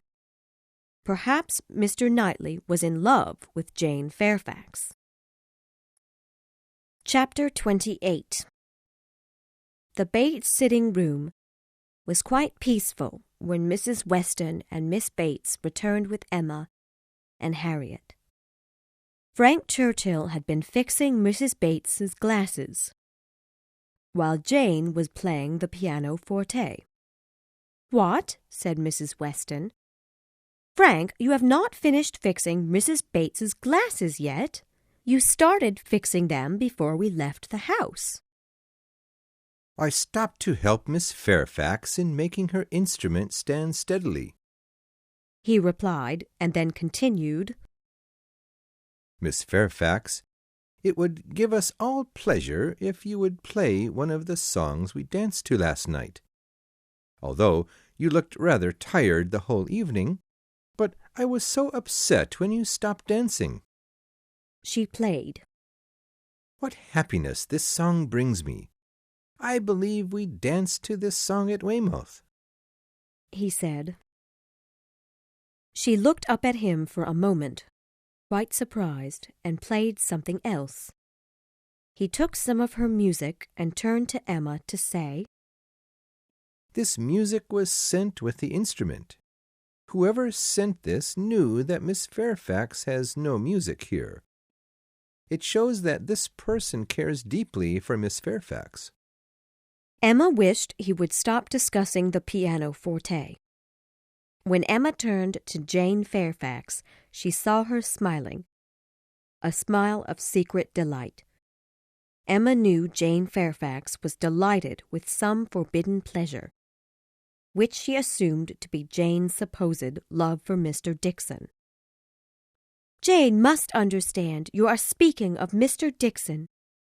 You are embarrassing her," Emma warned Mr. Churchill. I hope she understands my meaning. I am not ashamed. Shortly afterwards, Miss Bates saw Mr. Knightley nearby outside. "Mr. Knightley, please come in for a visit," Miss Bates called to him. How do you do? How is your niece, the lovely Miss Fairfax? How is she today? Tell me, how Miss Fairfax is?" he began. "Oh, please do come in," she again requested. "Well," said he, "I'll come in for 5 minutes, perhaps." "Mrs. Weston and Mr. Frank Churchill are here too." "No, not now. I must go now. I must go immediately. Goodbye." And Mr. Knightley then left immediately. Chapter 29. Frank Churchill had danced once at Highbury, and wished to dance again. One evening at the Westons, he suggested that they plan another dance. The Westons and Miss Woodhouse thought another dance would be a wonderful idea. Mr. Woodhouse, however, disagreed. "Oh, no," said he. "Emma would catch a cold, and so would poor little Harriet, and so would you all. Do not tell his father, but young Mr. Churchill is quite thoughtless." Speaking in a quiet voice. Some time later, Mr. Churchill began, "Well, Miss Woodhouse, I hope you will dance with me at the next dance." Emma was delighted. Soon after, she heard Mr. Weston whisper to his wife, "He has asked her, my dear. I knew he would." The Westons, Mr. Churchill, and Miss Woodhouse began to make plans for the dance. Frank sent a letter to his aunt and uncle requesting to stay in Highbury for a few days longer, which they could not refuse, and a delightful dance was planned. Chapter 30. Although Frank Churchill sent a letter to his relatives requesting a few days longer in Highbury, Emma feared that the Churchills might not allow him to stay. The Churchills were upset about his long stay, but they did allow it, which pleased Emma. Soon she announced the plans for the dance to Mr. George Knightley. Of course, he did not share in her excitement. Perhaps he was upset he was not invited to plan the event, or perhaps he just did not enjoy dances. The dance did not seem to interest him. "Yes, I will join the party, but I would much prefer to sit at home reading." It upset Emma that he did not share her excitement, but she was content that he would prefer to sit home reading than spend time with Jane Fairfax. She was more and more convinced that Mrs. Weston was mistaken. Emma felt that Mr. Knightley was not interested in Jane Fairfax. 2 days after the planning began, a letter arrived from Mr. Churchill, explaining to his nephew that Mrs. Churchill was quite ill. The letter requested that Frank Churchill return home immediately. He could not refuse the request. Frank Churchill was not upset. He knew her illnesses occurred for her own convenience. She could not refuse her nephew's request to remain in Highbury longer, so she used her illness to force his return. Before his departure, he visited the Westons' friends in Highbury to say his goodbyes. Soon after breakfast, he arrived at the Woodhouse home to say goodbye. "You must return to Highbury soon," Emma told him. "I do not know when I shall return. Perhaps if my uncle and aunt travel this spring, but I am afraid they may not travel." "Now we must forget about our dance," she said, disappointed. "If I come again, we will have our dance. But soon my father will join me here, and I will return to the Churchills." "You will not visit Miss Fairfax and Miss Bates?" "Yes, I have visited them, but Miss Bates was out. I felt it impossible to go in until she returned. It was better to pay my visit then." He stopped, and then walked to the window. "Miss Woodhouse, I think you can understand." He looked at her. She did not know what to say. He seemed to want to tell her something important. "Yes, you are right to visit the Bates and Miss Fairfax, then." He was silent. She believed he was looking at her, probably thinking of what she said. She heard him sigh. He stood up and looked at her. He was more in love with her than Emma had thought. Then, before either spoke, Mr. Woodhouse came in the room. Mr. Weston arrived shortly after, and a friendly goodbye was said. Emma was sad that he left. They had met almost every day since his arrival, and before his departure, he had almost told her he loved her. She decided that perhaps she must be a little in love with him as well. "Well," she thought to herself, "Mr. Knightley will be happy there will be no dance. Now he can sit at home reading if he likes." The next time she saw Jane Fairfax, the girl looked quite ill. Her aunt declared that if the dance had taken place, her sick niece could not attend, being in such poor health. Chapter 31. Emma continued to think about her being in love, although she could not decide how much in love she was. She thought about his next return, believing that he would tell her he loved her, but she decided she must refuse him. She could never leave her father. She thought to herself, "He is very much in love with me, I know, but I must not encourage this love." Soon enough his letter to Mrs. Weston arrived. He mentioned Miss Woodhouse more than once in the letter. He added, "I had not spoken to Emma's beautiful little friend. Please excuse my impoliteness." This, Emma thought, was a message to her. Harriet was only mentioned as being her friend. But could he be interested in Harriet, not her? No, impossible. Soon Harriet came for a visit. Emma knew that with Mr. Churchill gone, Harriet would again think of Mr. Elton.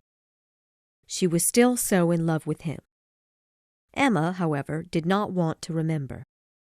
She still felt guilty about convincing Harriet to fall in love with Mr. Elton. When Harriet began to speak of Mr. Elton, Emma began speaking with anger. "Harriet, when you speak so unhappily of Mr. Elton's marriage, you remind me of the guilt I feel. It is painful for me to remember. Do you want me to feel pain?" "Oh, no. You are my best friend. Oh, Miss Woodhouse, I did not mean to hurt you. I have been so selfish. Please forgive me." Emma was pleased. There was no more talk of Mr. Elton. Chapter 32. Emma first saw Mrs. Elton at church. She, along with Harriet, went that day to the Elton home to meet the new Mrs. Elton. Emma did not really like her. Mr. Elton had not seen Emma or Harriet since he had told Emma he loved her and wanted to marry her. He acted strangely during the meeting, so obviously he was not at ease. After leaving the Elton home, Harriet began speaking. "I wish them happiness. You should not be afraid, Miss Woodhouse. I am no longer in pain over Mr. Elton. I am quite content that he could fall in love with such a charming woman." Emma decided she must know Mrs. Elton more before deciding she did not like her. She and Mr. Woodhouse invited the new couple to their home for tea one day. Harriet was not coming for a visit that day. Emma decided during the visit that Mrs. Elton was a selfish woman with terrible manners. Harriet would make a much better wife, Emma thought to herself.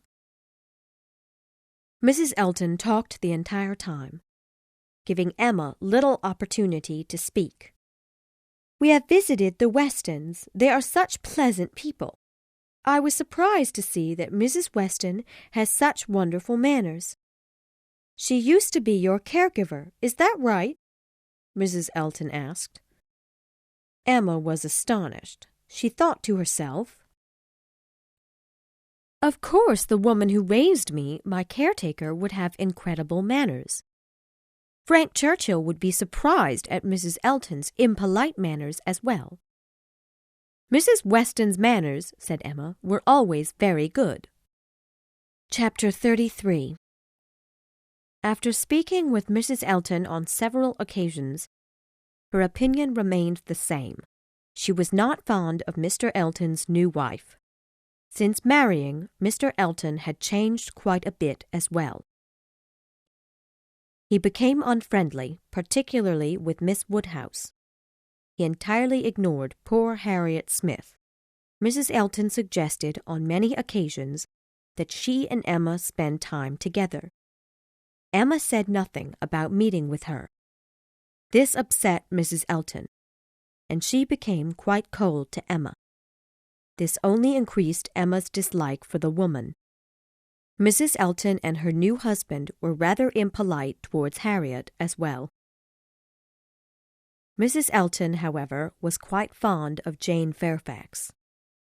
"Jane Fairfax is absolutely charming, Miss Woodhouse. So ladylike, and she plays the pianoforte extremely well. But the poor girl, she grew up with the Campbells in such a comfortable home. But she will soon have to leave all that to find work. She is a very delightful young woman." "I have known Miss Fairfax for many years." Mrs. Elton interrupted. "You and I, Miss Woodhouse, must make her stay here in Highbury as comfortable as possible.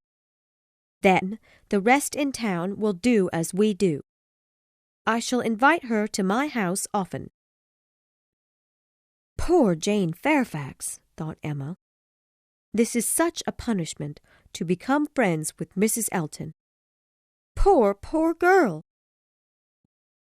Within the next few days, Emma was surprised to see Jane Fairfax accept Mrs. Elton's friendship. Emma heard of Jane going on walks with the Eltons, dining at the Eltons, spending a day with the Eltons. Emma was astonished.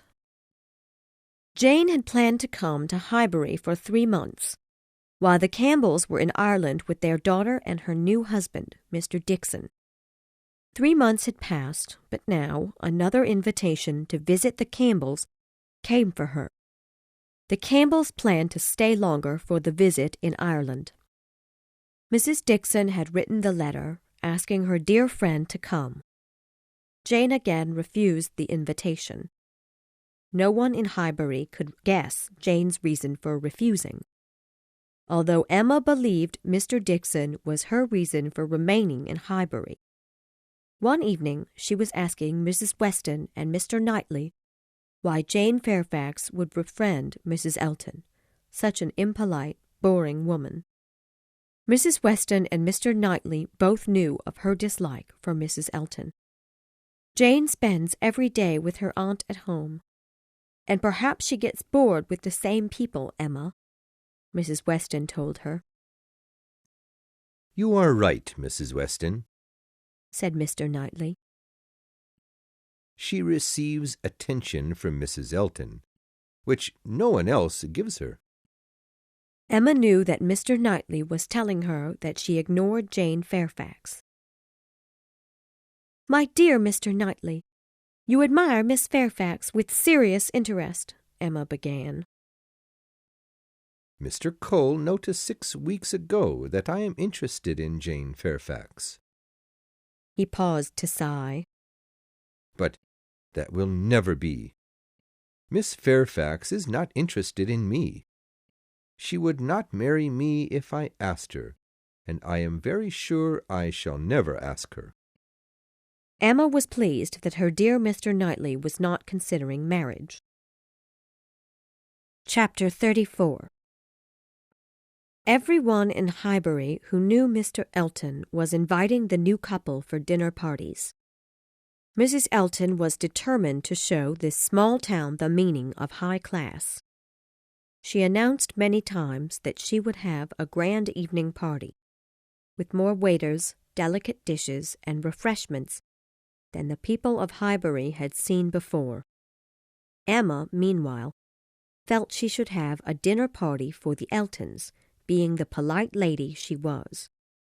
She sent out invitations for the Westons, Mr. Knightley, Jane Fairfax, and the Eltons. Harriet asked to decline the invitation. She was not yet ready to see the happy new couple together. Emma decided to pay closer attention to Miss Fairfax after her conversation with Mr. Knightley. Of the same age and always knowing her, I should have been more her friend, Emma thought to herself. A few days before the dinner party, Mr. George Knightley's younger brother, John Knightley, decided he would come to Hartfield for a visit with 2 of his children. This news upset Mr. Woodhouse a bit, as 8 people at dinner together was the most he could bear. He thought the noise would be too much. Fortunately, Mr. Weston had to go into town on business, so he did not attend the dinner, but would come later in the evening. Mr. Woodhouse was quite at ease. Now there would be a dinner party of 8. The event was favorable to Mr. Woodhouse. While the party was waiting for dinner to be arranged, Mr. John Knightley spoke with Miss Fairfax. He had seen her that morning while she was walking to the post office. I hope you did not walk far, Miss Fairfax. It was raining, or I am sure you will soon be ill, he told her. I reached home before the rain was too much. A walk before breakfast does me good. Mrs. Elton soon joined them. My dear Jane, you sad girl. How could you go to the post office in the rain? I was not there to take care of you, Mrs. Elton declared. Jane patiently told her that she had not caught a cold. You really are a very sad girl and do not know how to take care of yourself. You shall not do such a thing again. I will have my driver offered any time you need to leave your home. Say no more about it. You are extremely kind, said Jane, but the doctor has advised me to take walks every day. I love my early morning walks. You must accept my offer, Mrs. Elton insisted. Jane did not know how to answer, so she began to speak again to Mr. John Knightley. Chapter 35. After dinner, Emma noticed that the ladies made 2 distinct parties in the sitting room. Mrs. Elton spoke to Jane Fairfax, decisively leaving Miss Woodhouse and Mrs. Weston out of the conversation. During the conversation, Mrs. Elton asked Jane several times about where she planned to find work in the coming months. It was apparent that Jane was not fond of this subject. "Here is April," said Mrs. Elton. "June will soon be here. I get quite anxious about where you will find work. I had not planned on June to begin work, perhaps the summer. I do not want to look for work yet," Jane told her patiently. "Oh, my dear, we cannot begin to look too early.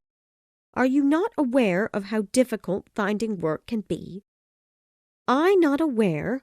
Jane exclaimed. "I think about this every day. Of course I am aware. I have traveled much more than you. I know how difficult finding a first-class family can be. You must find work with a high-class family. I could help you find a family to work for. You must let me help you. The Campbells will come into town again this summer, so I must spend some time with them. Please do not look for work for me at the present." "It is no trouble. My dear Jane, the Campbells do not care for you as I do. You must look for work now. I will ask a family I know. They are quite wealthy," Mrs. Elton continued. "Thank you, but please do not mention this to them. I do not wish to look for work at present. I will find work for myself, but not now," Jane explained. "You must look soon. The time is near." Mrs. Elton continued for some time.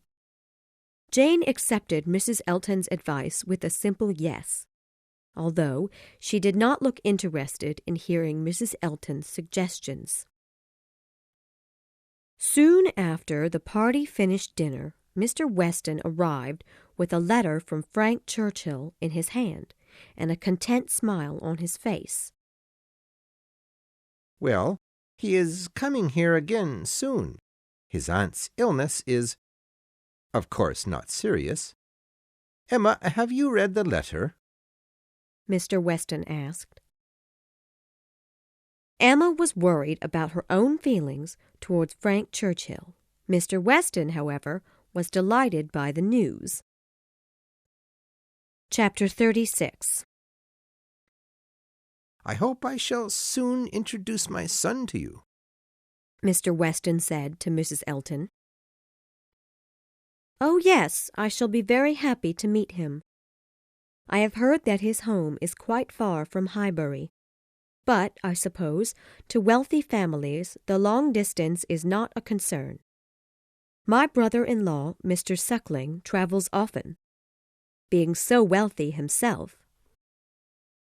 "The problem for my son is not the distance, but his aunt, Mrs. Churchill. She is very fond of Frank, but her illnesses are the most serious when Frank is planning to travel. They will be coming to London soon. Mrs. Churchill has decided that her home is too cold.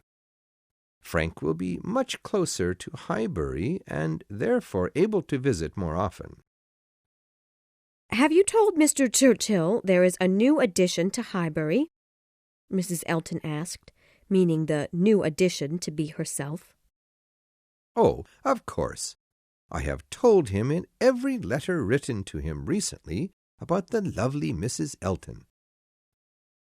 Mrs. Elton was pleased with the compliment, which she had been waiting for during the conversation with Mr. Weston. Chapter 37.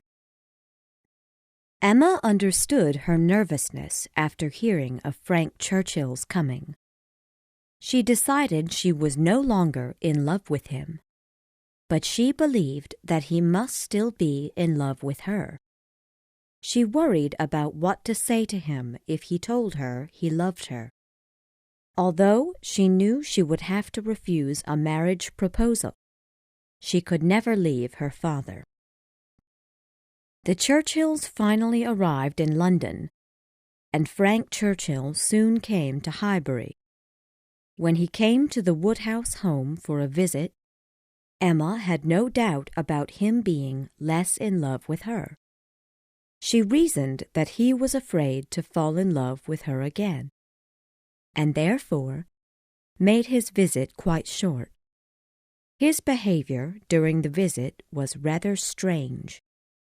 He was not calm, and quite restless. He advised the Woodhouses that his visit would be quick, because he had many people in Highbury to visit.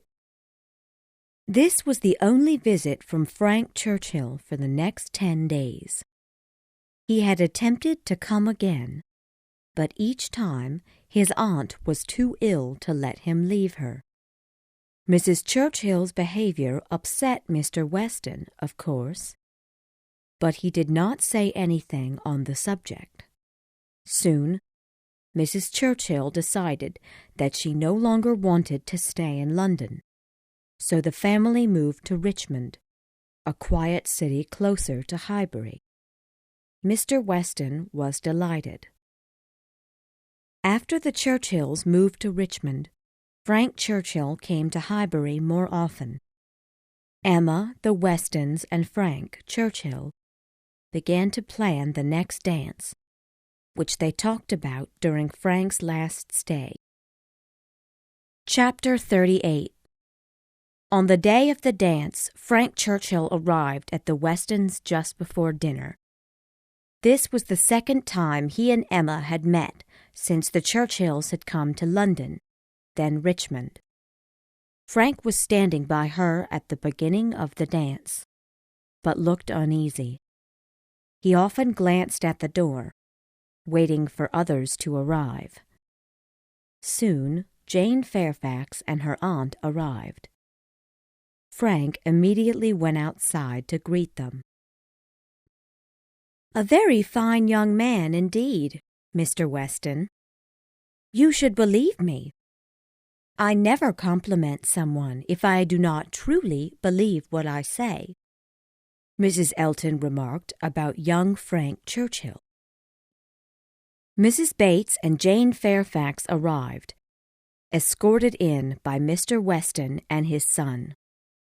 As the door opened, only Mrs. Bates could be heard, taking several minutes to talk, greeting everyone present with excitement.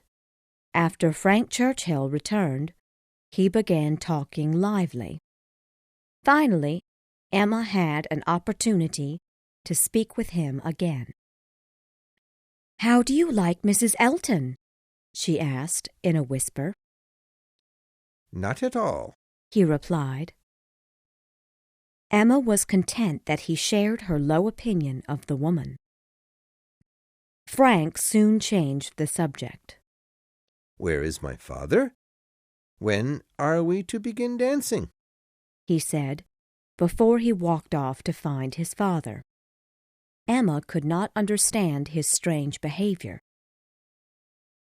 As the ball began, Frank remembered his promise to Emma. He turned to her instantly to ask for a dance, and she agreed with pleasure. Emma was pleased with the dance until she saw that Harriet had no dancing partner. She was the only lady sitting down. Emma then noticed that Mr. Elton was walking around the room alone. Mrs. Weston soon joined him. "Do you not dance, Mr. Elton?" she asked him. "If you will dance with me, of course I will," he replied. "Me? Oh, no. I am no dancer, but I see Miss Smith has no partner." "Miss Smith? Oh, no, no.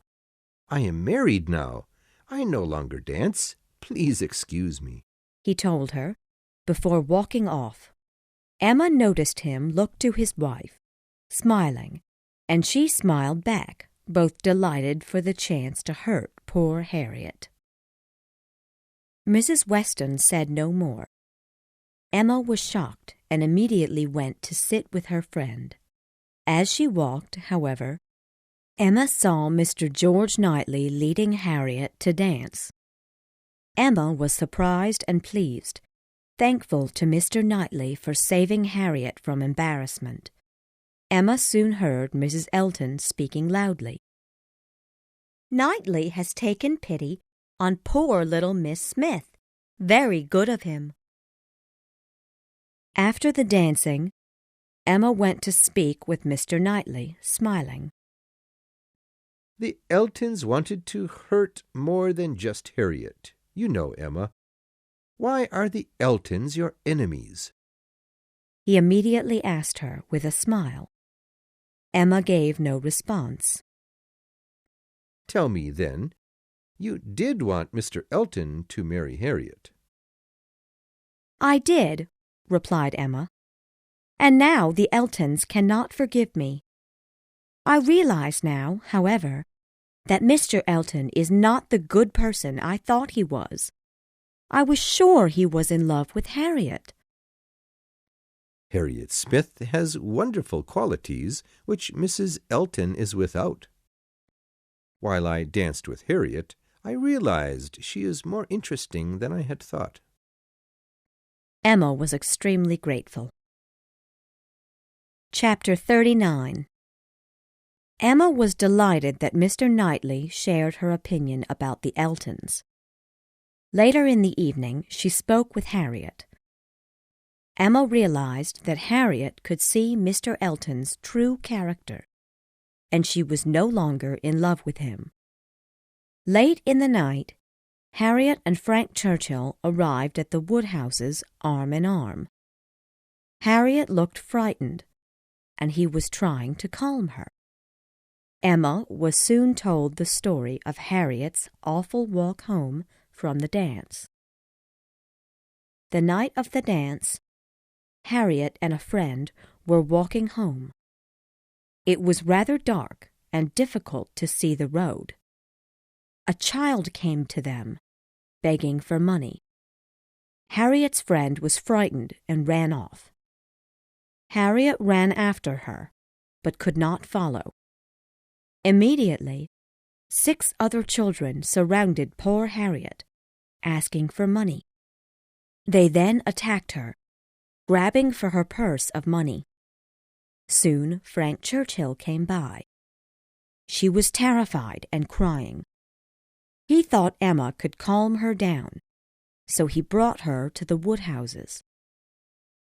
Within half an hour, everyone in Highbury knew of Harriet's story. Poor Mr. Woodhouse trembled as he heard the story.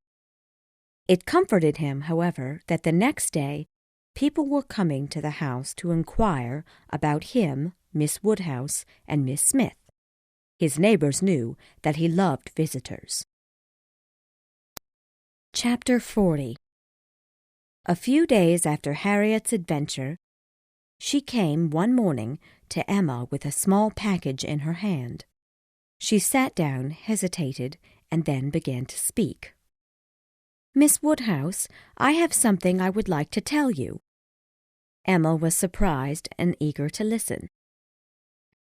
Harriet continued, "It seems like madness. I do not care now whether I see Mr. Elton or not, although I would rather not see him. His wife is very charming, but disagreeable, and with a bad temper. I am now going to destroy some things that were once priceless to me," she said, blushing as she spoke. "Dear Miss Woodhouse, do you remember the morning Mr. Elton needed to write something? His pencil had no lead, which he intended on throwing away. I kept that pencil, although I knew after he married I should not keep it, but I was still in love with him." "My poor Harriet, have you actually found happiness in keeping this?" "Yes, I was a fool, and quite ashamed now. I will now throw it into the fire, and there is an end. I will no longer think of Mr. Elton."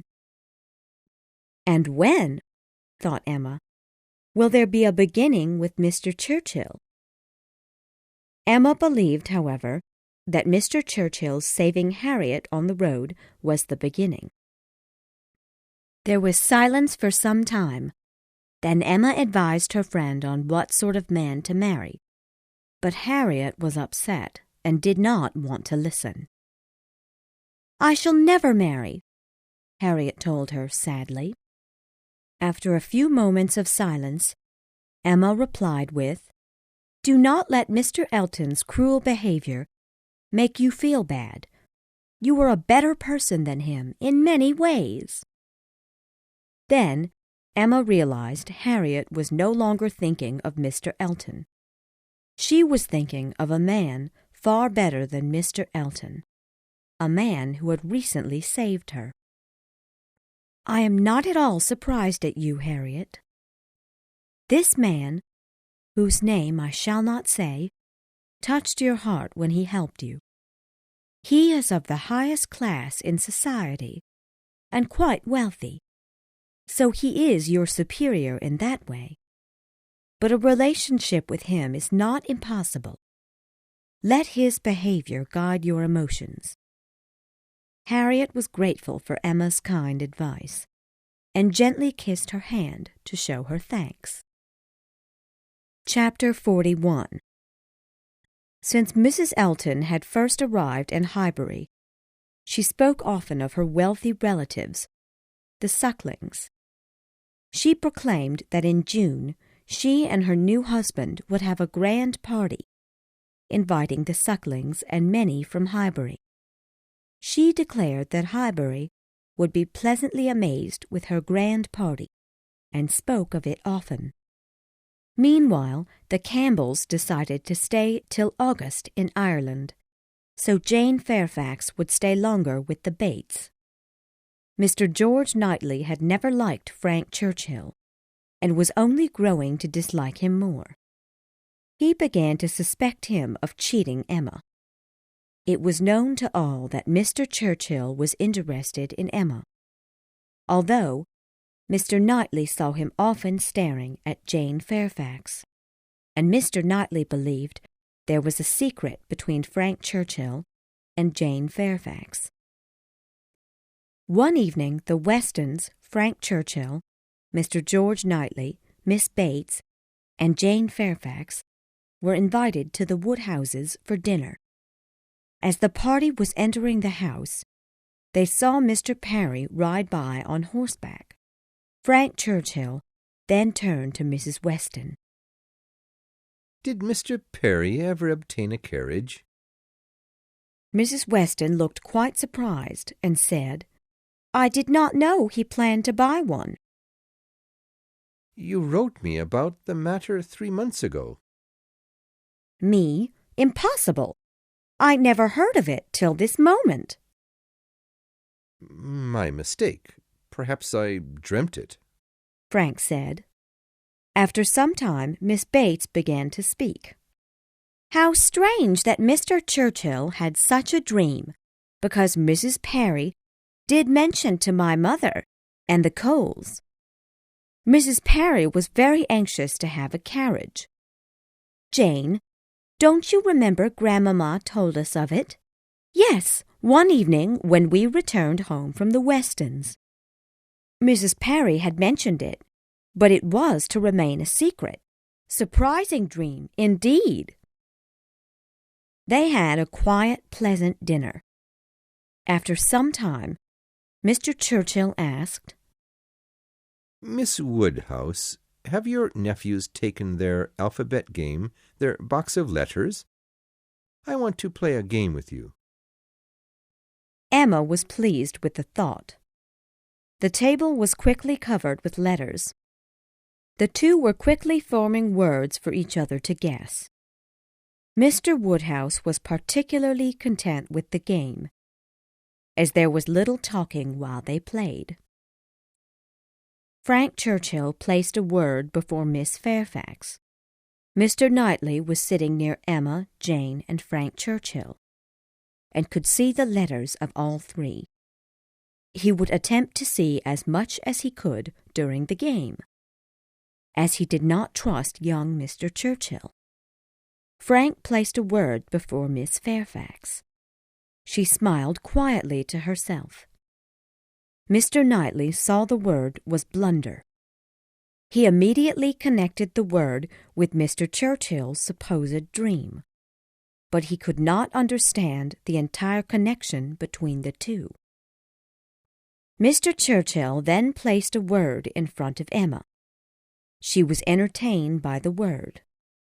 Soon, he gave the word to Jane Fairfax, although Emma protested. Mr. Knightley saw the word Dixon. She looked upset and pushed the letters away. Jane and her aunt soon left the dinner party. Mr. Knightley was worried by what he saw that evening. After the guests had left, Mr. Knightley spoke with Emma about his worries.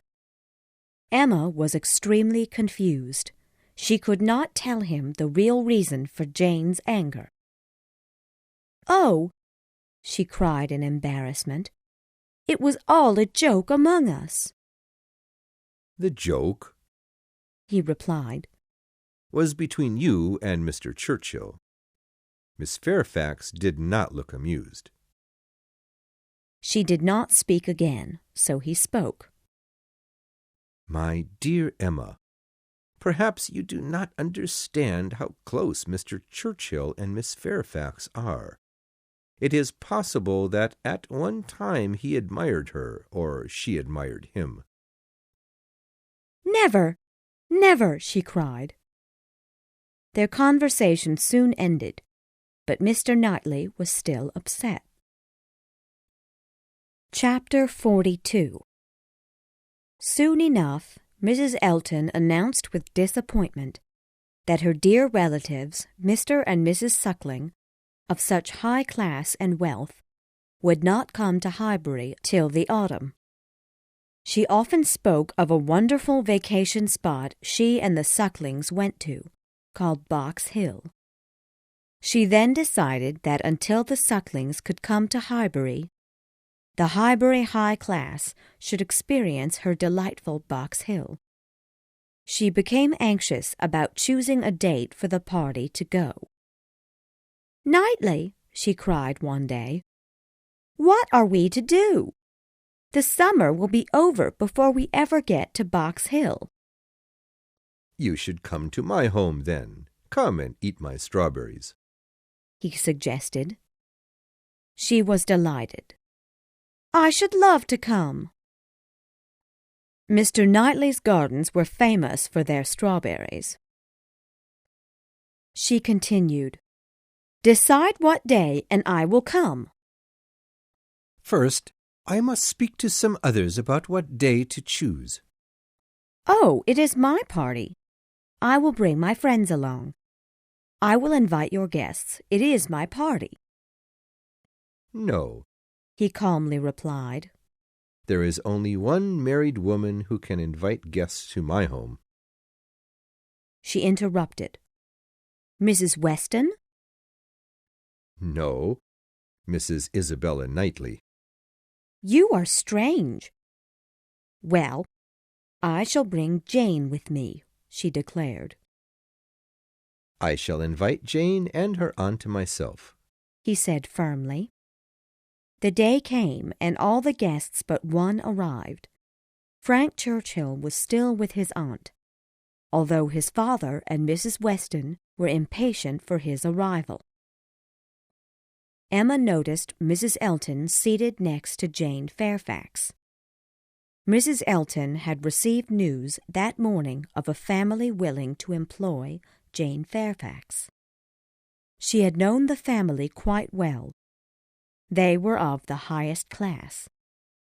Mrs. Elton suggested several times that afternoon that Jane should take the position with the family.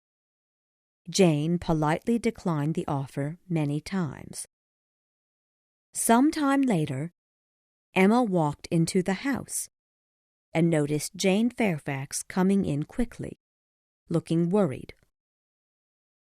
"I am going home at this moment. Please tell everyone for me," Jane requested, looking upset. "But it is too far to walk alone. Indeed it is." "I will have my carriage take you home immediately," Emma offered. Thank you, but I would rather walk. I am not afraid of walking alone. I will soon have to watch over others, she said angrily. Please, Miss Woodhouse, let me walk home and tell the others I left, Jane asked, looking worried. Emma could not say another word. She watched her leave, and Jane was grateful. Jane had not been gone long when Frank Churchill arrived. He was in a terrible mood, and told Emma that because of the hot weather, he should not have come that day. Emma thought to herself, I am glad I am no longer in love with him. I would not like a man to get so upset over a hot morning. Harriet's sweet temper will not mind it. Frank Churchill soon returned calmly, and joined Emma and her father as they were looking over pictures from Switzerland. As soon as my aunt gets well, I shall go abroad, said he. I shall never be content till I have seen some of these places. I am sick of England, and would leave tomorrow if I could. You are sick of fortune and comfort. Can you not find a way to be content to stay? Emma asked. I am sick of fortune and comfort. I do not consider myself at all a fortunate person. You are not quite as miserable as when you arrived today. We are going to Box Hill tomorrow. Will you join us? It is not Switzerland, but it will be a change, which you are looking for. You will stay and go with us? Emma asked. No, certainly not. I shall go home in the evening when the weather cools. But you should come again tomorrow morning, when the weather is cool again. No, if I come, I know I will be in a terrible mood. Then you should not come. Stay with the Churchills, Emma suggested. But if I stay with them, I will be more upset to think of you at Box Hill without me. Well, began Emma, you must decide your mood tomorrow. I will talk about it with you no more. The evening soon arrived, and the guests decided to leave, after making arrangements for the trip to Box Hill the following morning. As Frank Churchill was leaving, he turned to Emma.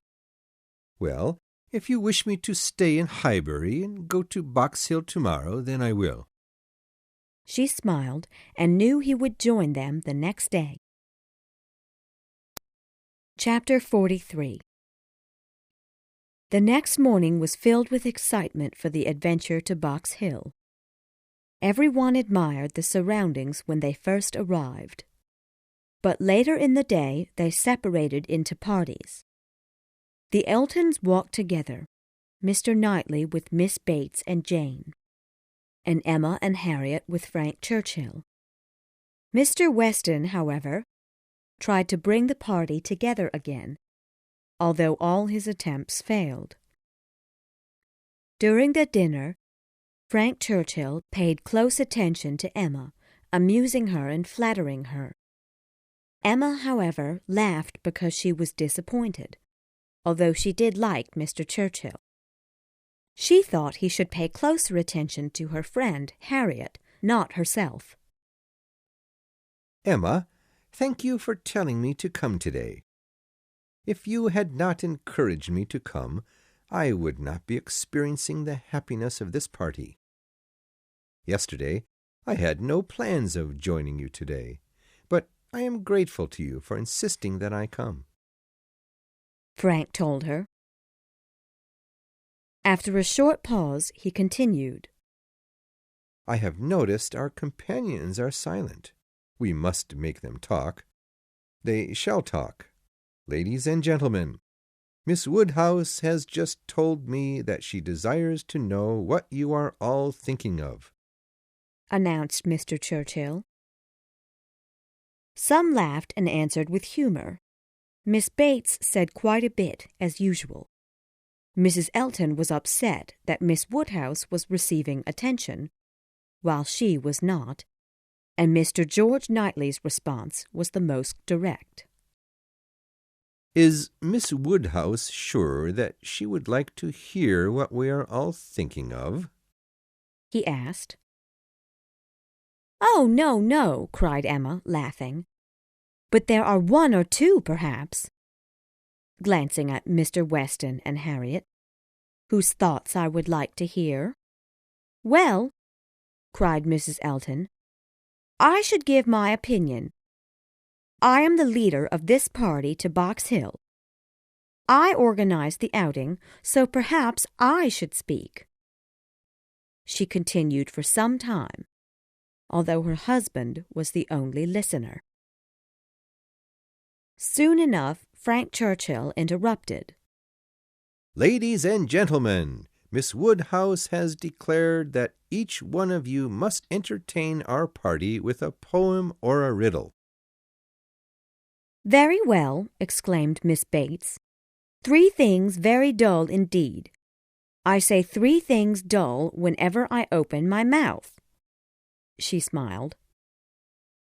"Pardon me, ma'am, but you are limited to only 3, nothing more," Emma warned her with a smile.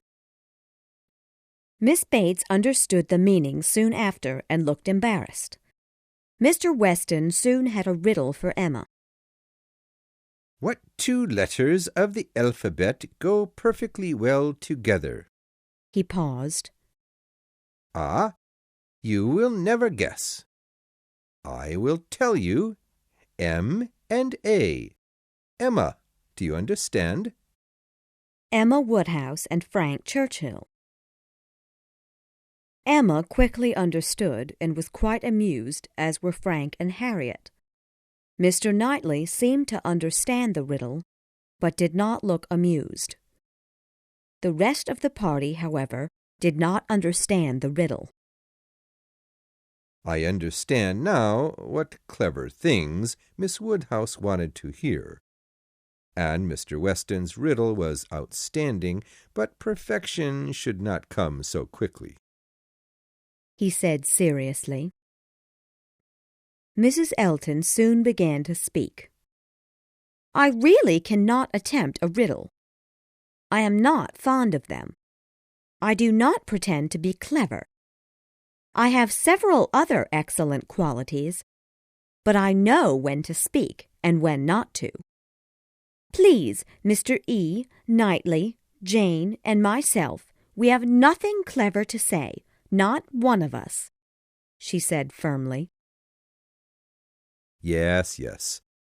I have nothing to say to entertain Miss Woodhouse. I am just an old married man," he said with a laugh. "Shall we walk, Augusta?" "Yes, but Jane, please come hold my arm to walk with us. I am so tired after walking all day," Mrs. Elton responded. Jane declined, and the husband and wife walked off. "Happy couple," said Frank Churchill as soon as they left. "They only knew each other a few weeks before they married, but a perfect pair they are." Jane, who seldom spoke, began. "Although it sometimes happens that couples come together quickly, and thus have problems. Their relationship can improve with time, if both are patient." Frank Churchill did not answer, but looked crushed. Soon afterwards he said in an excited voice, "I cannot trust my own judgment in whom to marry. I hope somebody will choose my wife for me. Will you?" he asked, looking at Emma.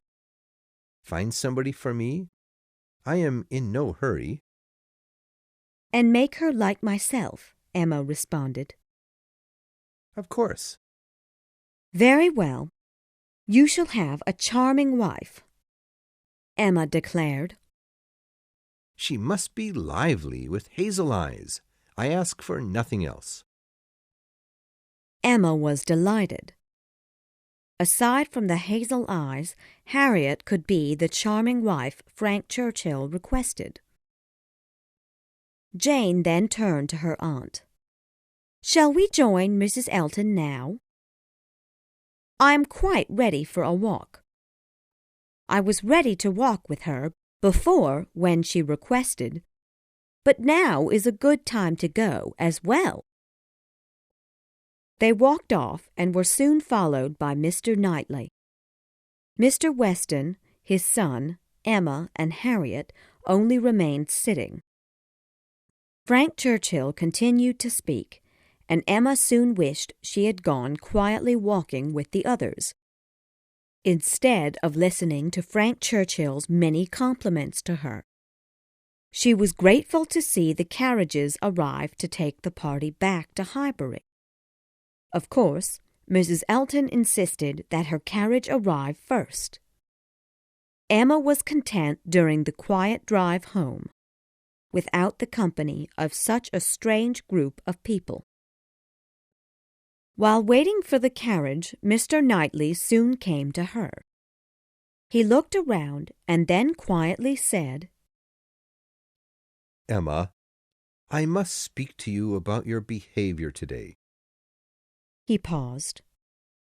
"How could you be so impolite to Miss Bates? Why did you make fun of her when she was telling a riddle?" Emma remembered and felt embarrassed for her behavior, but tried to laugh. "Miss Bates did not understand my meaning, I am sure." "She did understand, and she spoke of it later in the day. She was grateful that you pay her such close attention. Miss Bates was so humble when she spoke of you. She is poor. You should be more compassionate about her situation. She is so humble, and you teased her while in the company of others. Perhaps the others will now disrespect Miss Bates as you did. I am telling you this because I am your friend, so I will be truthful. I hope that in time you will treat Miss Bates with more respect." Emma was angry with herself on the ride to Hartfield. She had thoughtlessly treated Miss Bates terribly. How could she have been so cruel to Miss Bates? And she had not said one word to Mr. Knightley when they parted. Not one word of thanks to him. As she thought about her behavior more, she became angrier with herself. Emma felt tears run down her face all the way home. Chapter 44. After arriving home, Emma was still upset about her behavior toward Miss Bates at Box Hill. She did not know how the rest of the party had viewed her remarks. To Emma, the Box Hill outing was destroyed by her terrible manners toward Miss Bates, and she could think of nothing else that evening. She decided she would no longer be impolite to dear Miss Bates. She would go to the Bates home for a visit the next morning, and that visit would begin regular visits to Miss Bates. The next morning, Emma went early to visit Miss Bates. She hoped, as she rode past Mr. Knightley's home, that he would see her on her way to the Bates home to show better manners and more respectful behavior to poor Miss Bates. She did not see Mr. Knightley, however, and so continued on to see Miss Bates. The Bates servant took quite a while to answer the door. As Emma waited for the door to open, she heard people inside whispering and moving through the house quickly. Finally, Mrs. Bates came to the door, humble as usual and looking confused. "I'm afraid Jane is not very well," said she. "But I do not know. But my daughter tells me she is well. Miss Bates should be here in a moment. Please come in and sit down, Miss Woodhouse," Mrs. Bates offered. Miss Bates came soon, looking happy and grateful for the visit. However, Emma quickly noticed that Miss Bates did not have her usual cheerfulness. Emma hoped that a few questions about Miss Fairfax might improve Miss Bates's mood. "Ah, Miss Woodhouse, how kind you are! I suppose you have heard the news, but it will be very difficult to say good-bye to our Jane, after having her here for so long. Now, she has a terrible headache, though, after writing such long letters this morning to Colonel Campbell and Mrs. Dixon. I suppose this is quite fortunate for our Jane," with tears in her eyes. "But the poor girl! She has such a headache, she is in great pain, and so she does not see how fortunate this news is to her. She is not able to come see you now. Her headache is terrible. I want her to lie down upon the bed. I know she will be extremely sorry to not see you any more, Miss Woodhouse," Miss Bates told her. Emma was interested in this news. She had recently become more kind to Jane, and now Emma felt only pity for Jane and her suffering. "Where is Miss Fairfax going?" Emma asked. "To a Mrs. Smallridge, a charming woman. Jane will soon take care of her 3 delightful little girls. She lives quite close to Mrs. Elton's old home. Mrs. Elton would not take Jane's refusal. She would not let Jane say no. When Mrs. Elton asked 2 days ago, at Mr. Knightley's home, of Jane's future work, Mrs. Elton suggested the family immediately. Jane refused. She was not going to decide till after the Campbells' return, which she told Mrs. Elton several times. But Mrs. Elton still refused Jane's answer. Yesterday evening, Jane finally decided to take the position with the Smallridge family. "You spent yesterday evening with Mrs. Elton?" "Yes, all of us. Jane's new position with the Smallridges was decided at Box Hill between Mrs. Elton and Jane."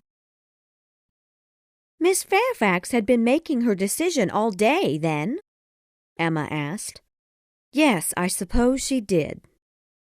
I hope this new position will calm poor Jane's fears. The family sounds wonderful." "Thank you, dear Miss Woodhouse. Yes, indeed, the Smallridges will make her quite happy, I believe. Jane will be treated well. It will be a pleasure. I cannot tell you her salary, but, Miss Woodhouse, it is quite high, and given to such a young girl like Jane." "And when is Miss Fairfax to leave you?" Very soon indeed, which is terrible for us. Within 2 weeks she will leave us. Mrs. Smallridge wants her to begin quickly. My poor mother is greatly upset." "Yes, her friends must be sorry to lose her as well.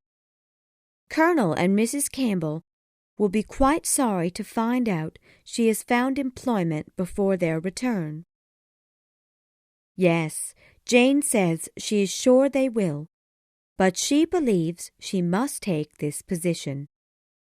I was astonished when she first told me." As Miss Bates spoke, Emma did not realize she had been staring at Jane's beloved pianoforte. "Ah, I see you are thinking of the pianoforte. What will happen to that? Dear Jane was talking of it earlier. You must go, she said. You and I must part. Let it stay, however, till Colonel Campbell returns. Although, Miss Woodhouse, I do believe she still does not know whether it was his present or his daughter's." Emma remembered the pianoforte, and how terribly she had treated poor Jane Fairfax when she first arrived in Highbury. Chapter 45. Emma walked home, quietly thinking about the news she had just heard. When she returned home, she found Mr. Knightley and Harriet sitting with her father. As she came in, Mr. Knightley stood up, looking disturbed. "I would not leave without seeing you, but I have no more time, and therefore I must go now. I am going to London to spend a few days with John and Isabella." Emma was sure Mr. Knightley was still upset with her for hurting poor Miss Bates at Box Hill. He looked troubled. Mr. Woodhouse then began to speak. "Dear Emma went to Mrs. and Miss Bates for a visit, Mr. Knightley. As I told you before, she is so caring." Mr. Knightley looked at her and smiled. She knew he was no longer angry with her. He left them immediately, although he left more suddenly than usual that morning. Emma knew her father would be worried about Mr. Knightley's visit to London, and wanted to keep his mind from worrying about Mr. Knightley. So she told him about Jane Fairfax's new position. "I am very glad indeed, my dear, to hear she will be with such a wonderful family. I hope they will take care of poor Jane Fairfax's health. Jane will be to this new family what Miss Taylor was to us." The following day, however, brought news from the Churchills. All other matters were forgotten. Mrs. Churchill had died. Although Frank Churchill had no reason to return quickly to Highbury, he arrived within a few days of her death. Everyone felt sadness for Mrs. Churchill. After being disliked by all for 25 years, she was now spoken quite well of by the people of Highbury. "Poor Mrs. Churchill! She had suffered a great deal. What would Mr. Churchill do without her? He would never get over it," Mr. Weston remarked. Emma wondered how this event would affect Frank Churchill, and then realized that he would benefit greatly. She knew now that a relationship with Harriet Smith would no longer be a problem. He was free. Mr. Churchill, independent of his wife, was not feared. His nephew could convince him to do almost anything. Emma just hoped that Frank would soon be interested in young Harriet. Harriet behaved extremely well on the occasion. News came that Frank Churchill and his uncle were making funeral arrangements and were going to visit friends after. For now, there could be no plans made for Harriet and Frank Churchill. Emma had to wait. At present, Emma knew she had to show attention to Jane Fairfax, who would soon be leaving Highbury. Emma and Jane had never been friends, and Emma now felt guilty for her coldness towards Jane, and for envying Jane's many talents. Emma now wanted to help Jane and be a good friend. Emma decided to invite her to spend a day at Hartfield. However, the invitation was refused. Miss Fairfax was not well enough to go for a visit. She had terrible headaches and a high fever. Her health was terrible, and she might not go to Mrs. Smallridge's within 2 weeks' time. Emma went to the Bates home the next morning anyway. Miss Bates was grateful that Emma showed such concern for poor Jane, but the girl still refused to leave the house. Afterwards, Emma heard that Jane Fairfax had gone on a long walk quite far from Highbury. She realized then that Jane would not forgive her for her coldness in the past. Emma was sorry, very sorry. Chapter 46. One morning, about 10 days after Mrs. Churchill's death, Mr. Weston arrived at the Woodhouse home, looking worried. He asked that Emma immediately go with him to meet Mrs. Weston. The two quickly left and walked to see Mrs. Weston. "Now," said Emma as they went, "please tell me what has happened." "No, no," he replied quickly. "Don't ask me. I promised my wife I would not tell you. She will tell you. Do not be impatient, Emma." Emma realized Mr. Weston was determined not to tell her anything. She walked on in silence. "Who is that gentleman on horseback?" she asked as they walked. "I do not know. Not Frank. It is not Frank. I assure you. You will not see him. He has returned home already." "Your son has come to Highbury today, then?" "Oh, yes. Did you not know? Well, never mind."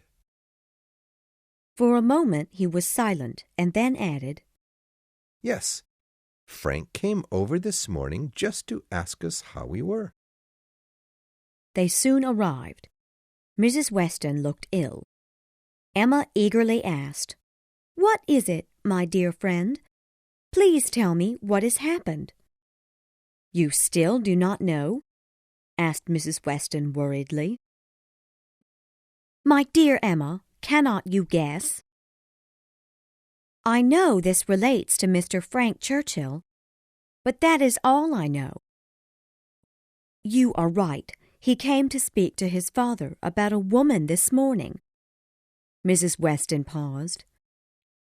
Emma thought first of herself and then of Harriet.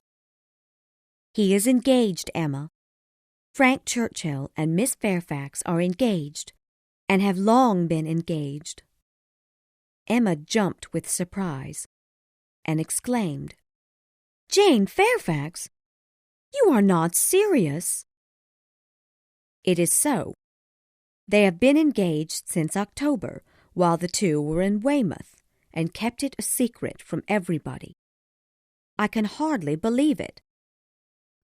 Emma could not speak. She was so confused, and soon realized why Mrs. Weston looked ill. "Mrs. Weston, you have no reason to be upset. I am not in love with Frank Churchill. When I first met Frank Churchill, I did like him, but fortunately, for the past 3 months, I have felt nothing for him." "This is the simple truth," Emma admitted. "Mr. Weston will be so happy to hear this. We had both wished that you and Frank would marry, and thought you two were in love," Mrs. Weston said with a smile. "He is to blame, however, Mrs. Weston. He did not act as if he were engaged. He was very wrong indeed. He told me there were misunderstandings between them. He suffered, Emma." "He did not seem to suffer much. How did Mr. Churchill take the news?" "He agreed to the marriage immediately." "Ah," thought Emma, "he would have agreed to a marriage with Harriet as well." "Frank told his uncle last night and came to Highbury this morning. He stopped at the Bates first, then came here. He had not known how ill poor Jane had been, and was shocked to find her in such poor health," Mrs. Weston explained. "Well, I congratulate you and Mr. Weston. You will have one of the most lovely young women in England as your daughter," Emma declared with a smile. Chapter 47. "Harriet, poor Harriet," Emma thought to herself as she walked home with Mr. Weston. "Harriet's poor heart will be broken a second time." Emma was extremely angry with herself. Emma decided she must tell Harriet as soon as possible, although it would be incredibly painful for Harriet to hear. The last words Mr. Weston had spoken to Emma were, "This news should remain completely a secret.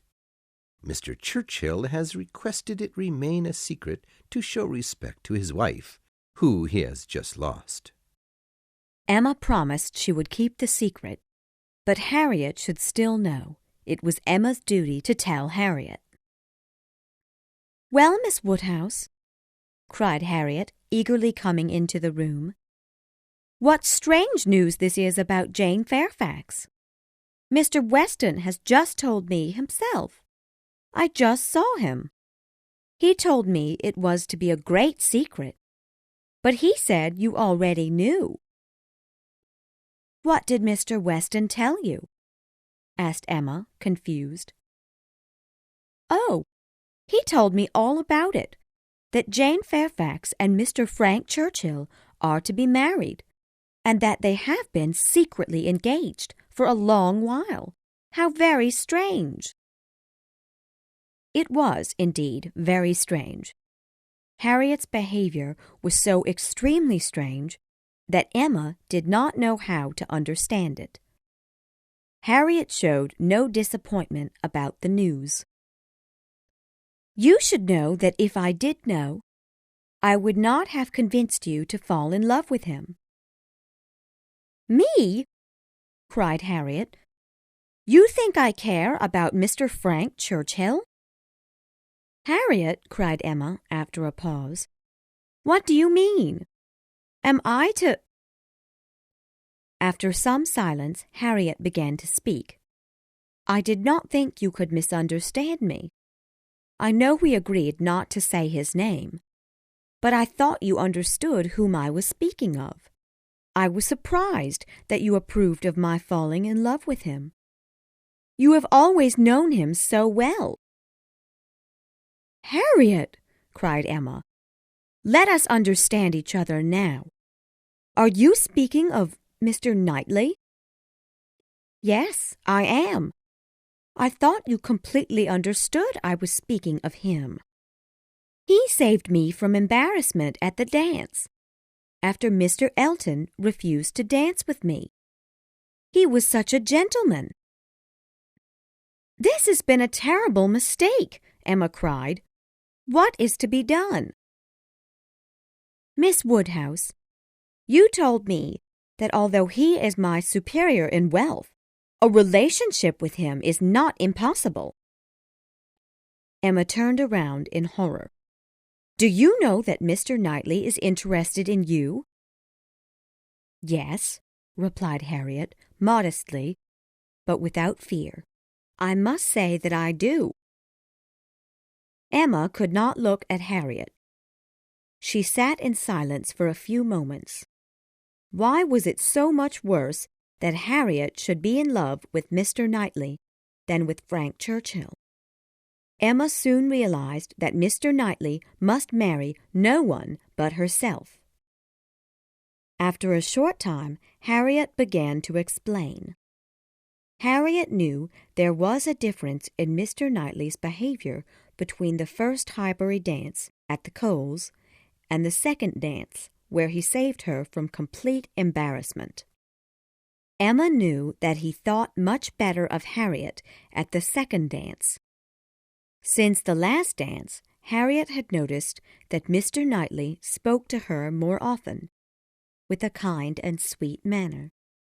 When they had all been walking together, he had so often come and walked by her, and talked so very delightfully. He seemed to want to talk to her. Emma knew this was true. She had noticed this change in Mr. Knightley's behavior as well. He praised her for being simple, honest, and generous. Emma had, as well, heard him say such things about Harriet.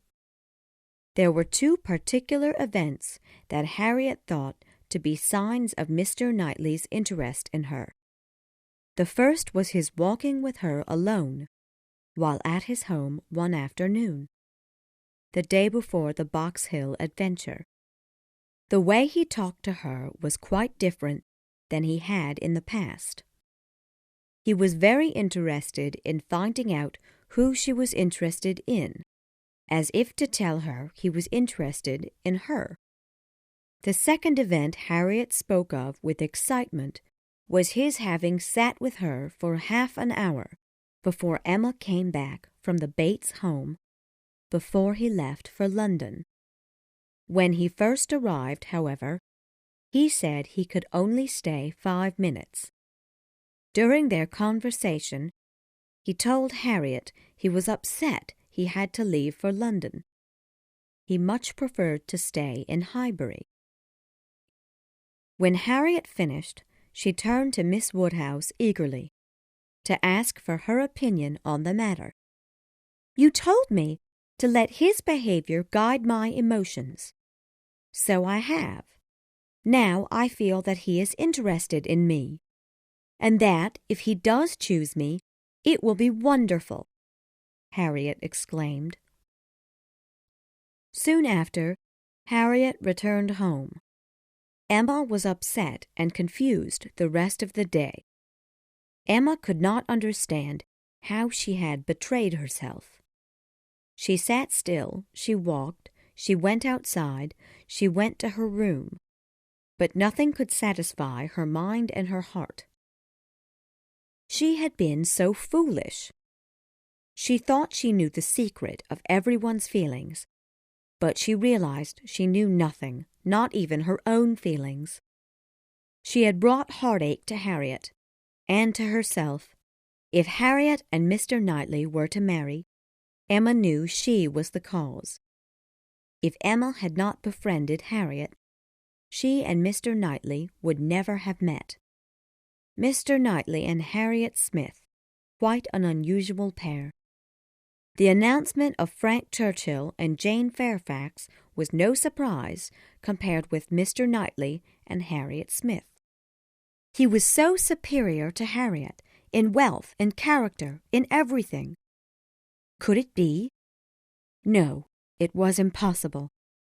And yet it was far, very far from impossible.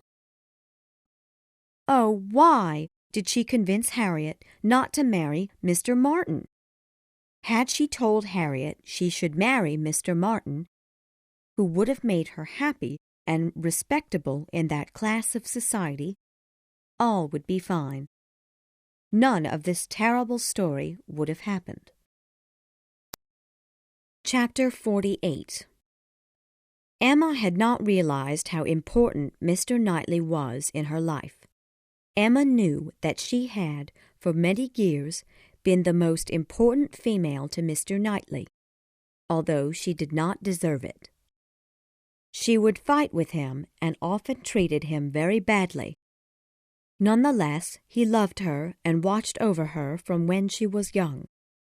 Although she had many faults, she knew she was important to him, very important.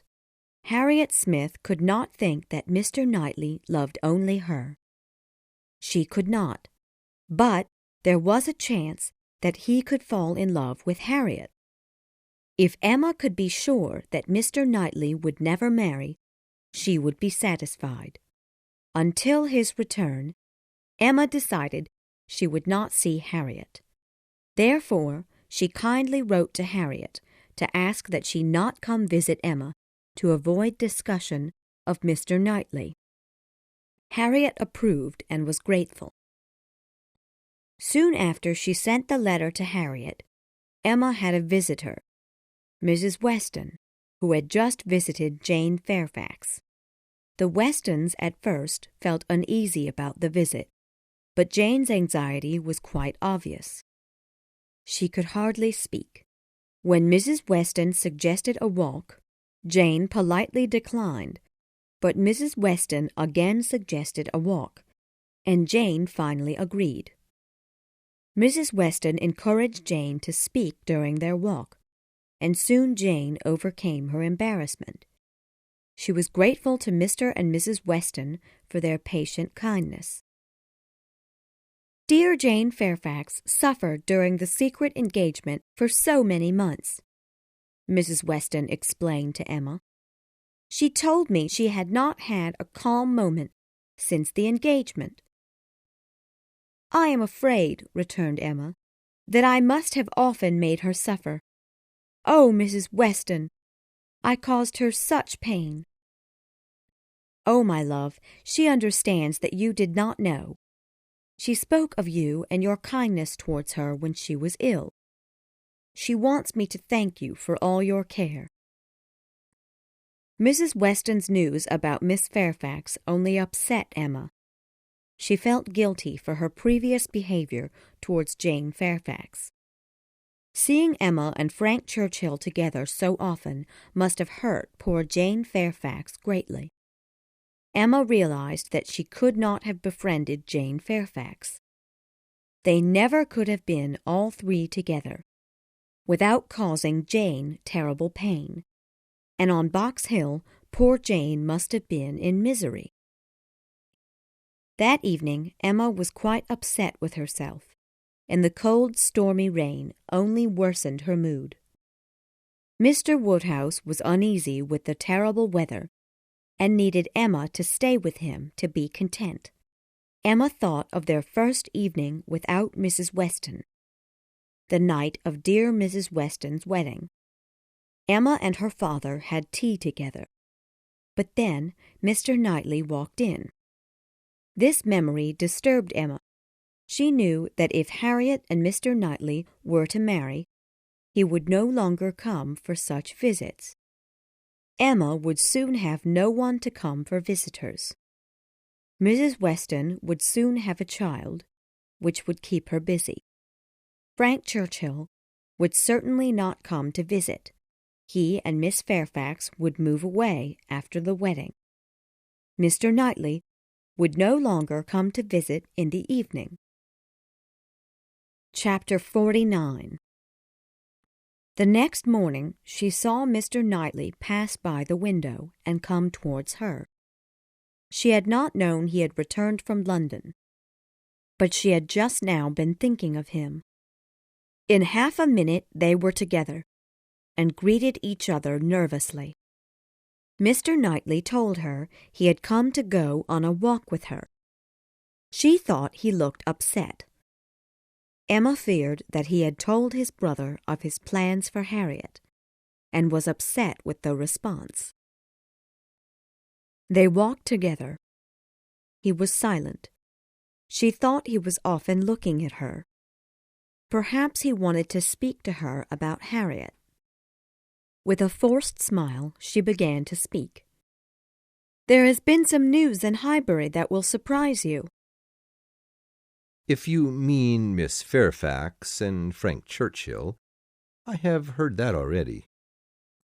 For a moment the two said nothing. He then placed her hand in his and spoke. Time will heal your broken heart, my dearest Emma. He will soon be gone. Emma understood him and replied, "You are very kind, but you are mistaken. I am only upset that I did not know of the secret earlier." Emma, cried he, looking at her eagerly, you are sure that you are not upset with the news? You were not in love with him? "Mr. Knightley," said Emma, confused, "I must tell you that I was never in love with him. I never have been." "I know they will be happy together," said Emma. He is a fortunate man, returned Mr. Knightley. "You speak as if you are jealous of him." I am jealous, Emma.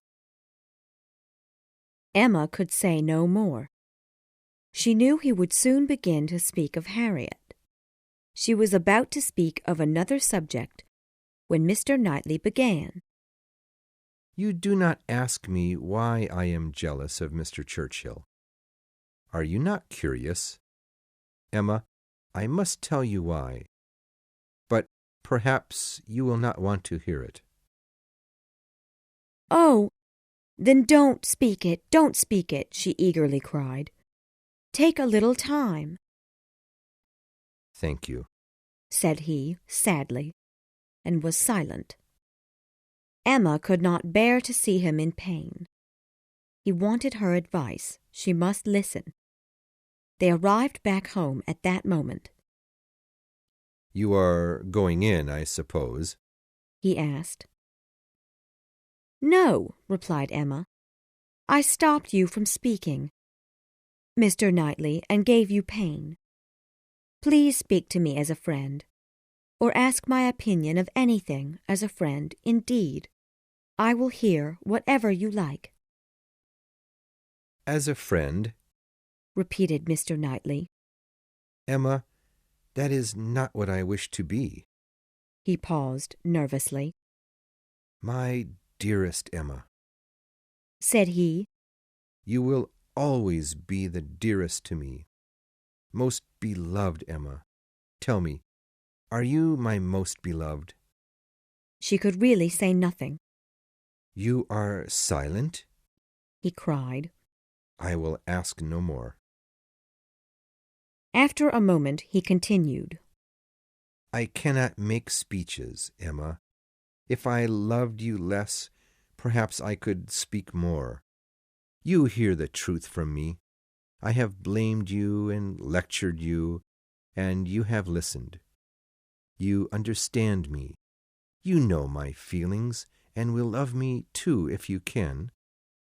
At present, I ask only to hear your voice. While he spoke, Emma was thinking of Harriet. She meant nothing to Mr. Knightley. Emma herself was everything to him. She then felt for Harriet with pain and guilt. She then spoke to Mr. Knightley. What did she say? A lady only speaks enough, so he will say more himself. He had worried, but now was at ease. He soon admitted that he had come to find out about her feelings towards Frank Churchill's engagement. He had not come to admit his love for her, but he was delighted to know that she felt nothing for Mr. Churchill, and so he told her his secret feelings. When he had arrived, his mind had been anxious, but after half an hour he was in perfect happiness. Her feelings had changed as well. In this half hour, each had the certainty of being loved and trusted. He had been jealous of Frank Churchill since his first arrival, so many months ago. He had been in love with Emma. At the Box Hill party, he had decided to go to London. He could not bear to see Frank Churchill and his beloved Emma together. He left to forget about his love. However, Isabella was too much like Emma, and he could not forget. He only loved her more. That morning he received the news of Frank Churchill's engagement to Jane Fairfax. Then, with gladness, he returned to see her. When he returned, she seemed upset. Frank Churchill was evil, he thought. But then Mr. Knightley heard her declare that she had never loved him. She was now his own Emma. Chapter 50. Emma was in perfect happiness when she walked into the house, and she had been in misery when she had walked out for the walk with Mr. Knightley. They sat down to tea with Mr. Woodhouse, as they usually did. Poor Mr. Woodhouse did not suspect what had happened. Her father would be broken-hearted to hear the news. She had always promised him she would never marry, never leave him. And Harriet, poor Harriet! She felt guilty and could not sleep that night. She decided that while her father lived, she could not marry. It must only be an engagement. What to do about Harriet was much more difficult. How could she spare Harriet from more pain? She decided she would avoid meeting Harriet for some time. The next morning she woke up early and wrote her letter to Harriet. Soon after breakfast, a letter arrived from Mrs. Weston. Emma knew it contained a letter from Frank Churchill. After reading the letter, Emma felt only pity and understanding for him. Before he left Weymouth, he had begged Miss Fairfax to agree to a secret engagement. He was desperately in love and could not live without her. Soon after, he arrived in Highbury, knowing she was there as well. He apologized to his father and Mrs. Weston for not coming earlier. He then mentioned Miss Woodhouse. This was Emma's favorite part. He realized that his behavior was unforgivable, but he felt that he must show interest in another woman to keep the engagement a secret. He pursued Emma because he knew she was not in love with him. At the end of his first visit to Highbury, he went to see Emma and almost told her the secret. He did not speak because he believed she already knew. Then he spoke of the pianoforte. Miss Fairfax truly did not know who sent it. He now felt terrible shame for his behavior, and was angry with himself for hurting his dear Miss Fairfax. His behavior towards Emma very much upset Miss Fairfax. He had demanded that their engagement remain a secret, so she did not speak to him often, and was quite cold to him. He then spoke of the morning at Mr. Knightley's home. He arrived late, but before arriving, he met Miss Fairfax walking, and wanted to join her, but she refused. He was upset, but she knew that no one could see them together alone, or their secret would be no more. The next day at Box Hill, he doubted her love. He ignored her, and showed another woman attention. A few days after, the day of his aunt's death, he received a letter from her, announcing that she would soon leave Highbury to work for the Smallridge family, as the persistent, impolite Mrs. Elton suggested. In the letter, Miss Fairfax broke off the engagement, and said she regretted agreeing to the engagement because it only brought her misery. He replied immediately to her letter, but his letter was lost. She never received it. 2 days later, he received a package from her. His own letters all returned. She was extremely surprised that he did not reply to her letter, ending their engagement. He then spoke to his uncle, and he promptly agreed to the marriage. He immediately left for Highbury. He saw how ill she was, and felt terribly guilty. He persuaded her to forgive him and continue the engagement, but not in secret. They are again engaged, dearer than ever. Chapter 51. Emma had been upset with Frank Churchill's behavior, but after reading his emotional letter, particularly where she herself was mentioned, Emma had to forgive him. She decided that Mr. Knightley must read the letter as well. "I shall be very glad to look it over," said he. When he read the part about Miss Woodhouse, he read it out loud, smiling with contentment. "He played a dangerous game with your heart. How could he think you knew his secret?" Mr. Knightley made several remarks as he read through the letter. After he finished reading, he spoke again. "It is true that he's made many mistakes. I do agree that he is happier than he deserves, but he is quite in love with Miss Fairfax. And now I must speak to you about something else." He then began speaking to her about how they could marry without breaking her father's heart. She immediately told him that while her dear father was alive, she could never leave him. Mr. Knightley knew this was true.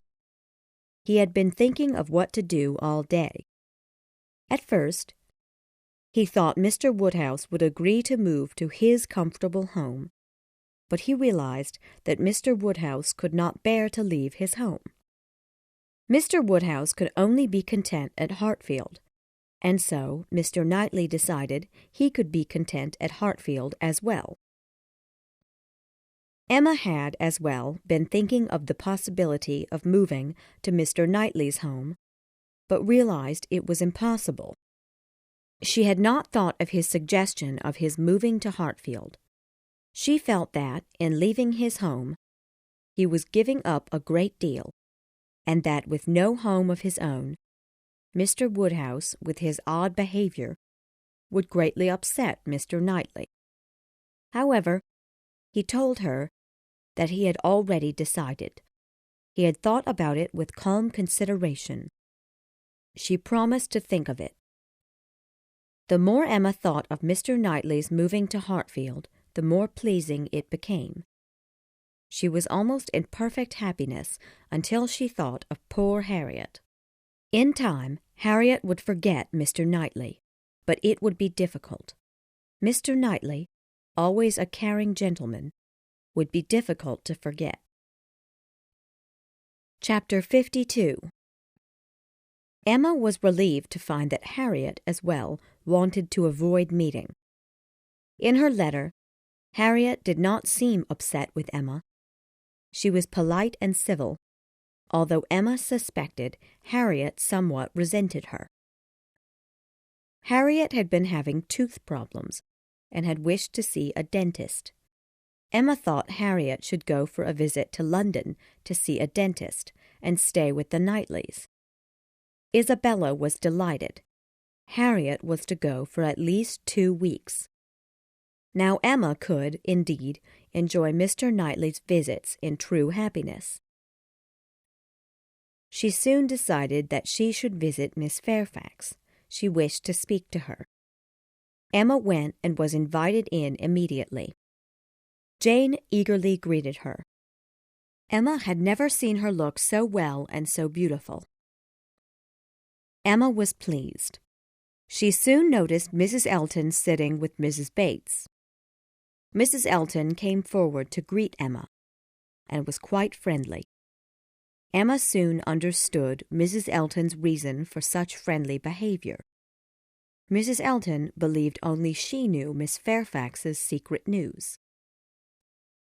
"Do not you think, Miss Woodhouse, our friend has recovered quite well? Mr. Perry is an incredible doctor." Then looked at Jane with a smile.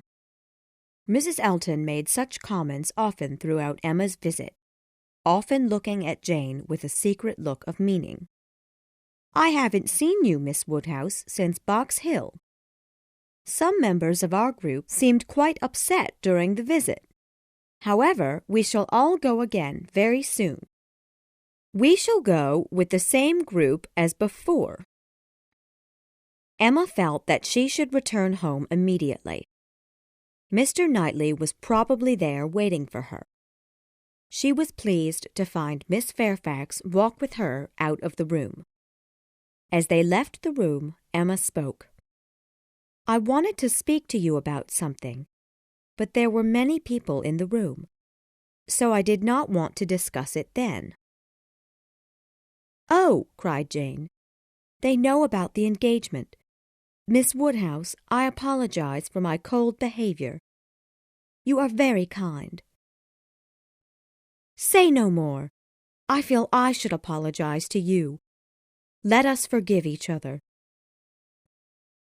Chapter 53. Mrs. Weston's friends were happy to know she was in good health, and would soon have a little girl. She had wished for a Miss Weston.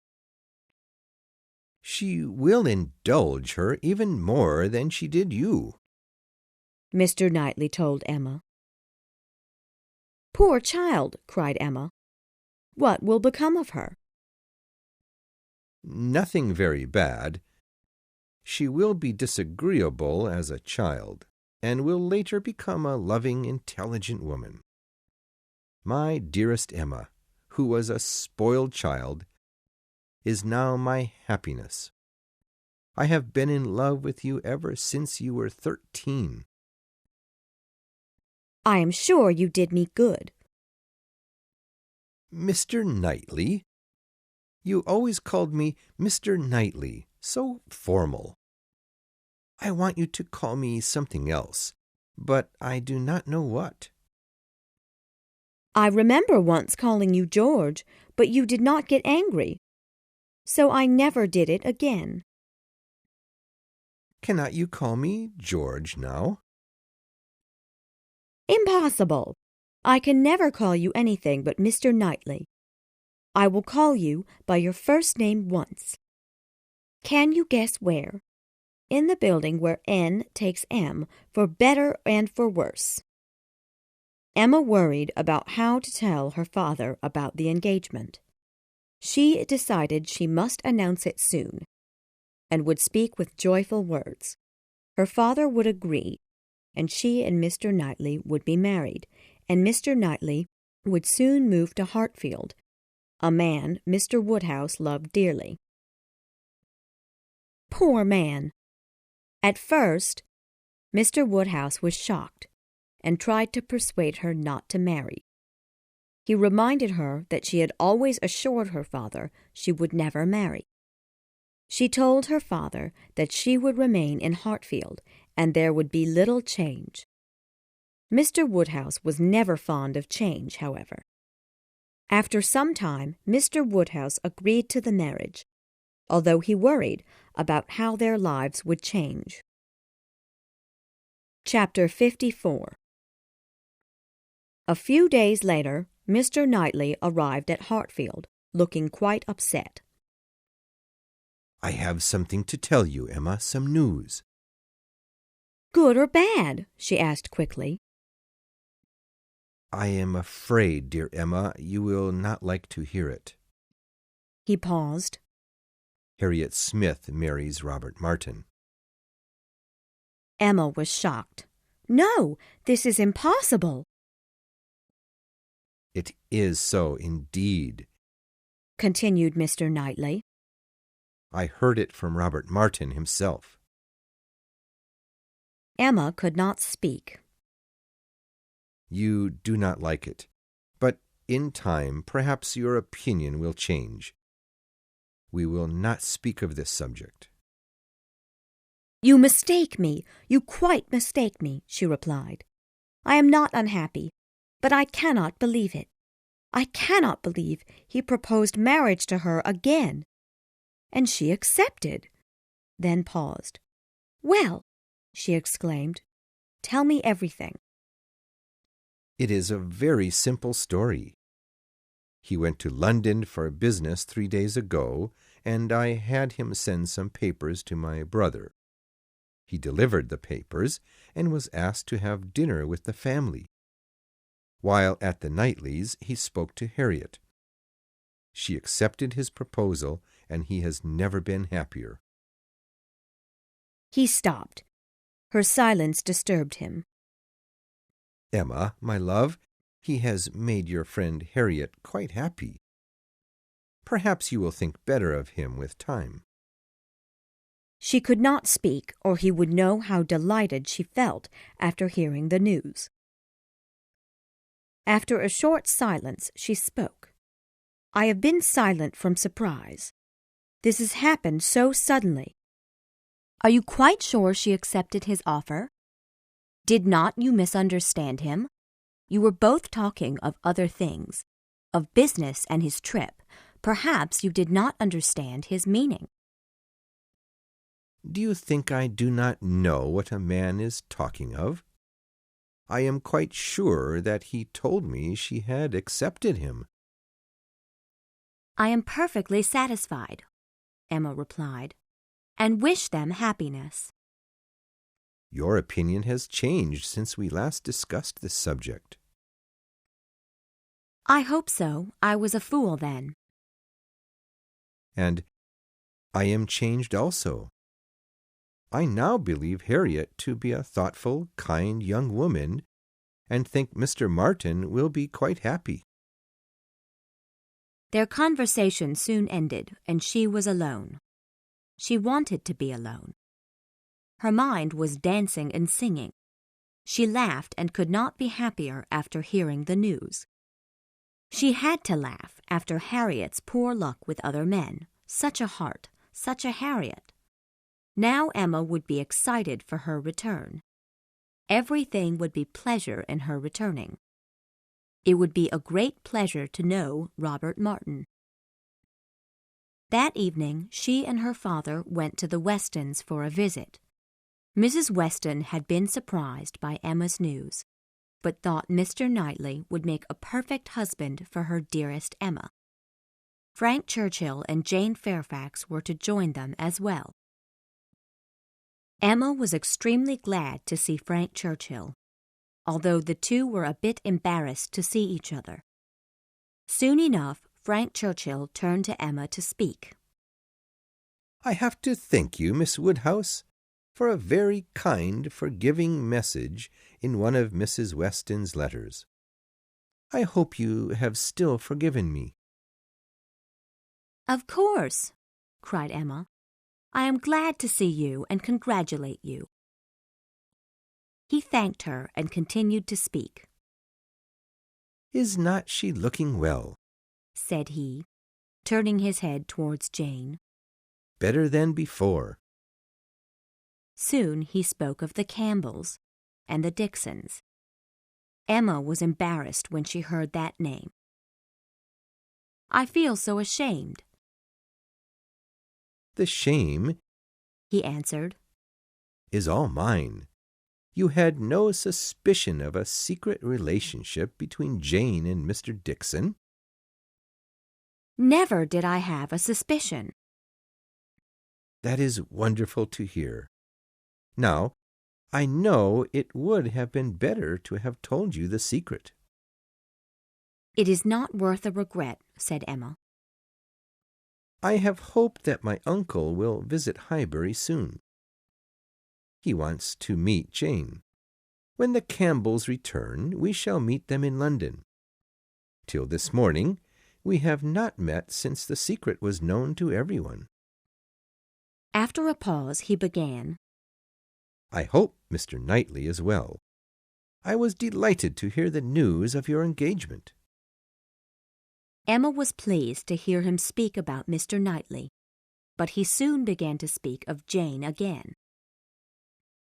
"How smooth her skin is, so delicate and fair, her dark eyes and hair so unusual, but so beautiful."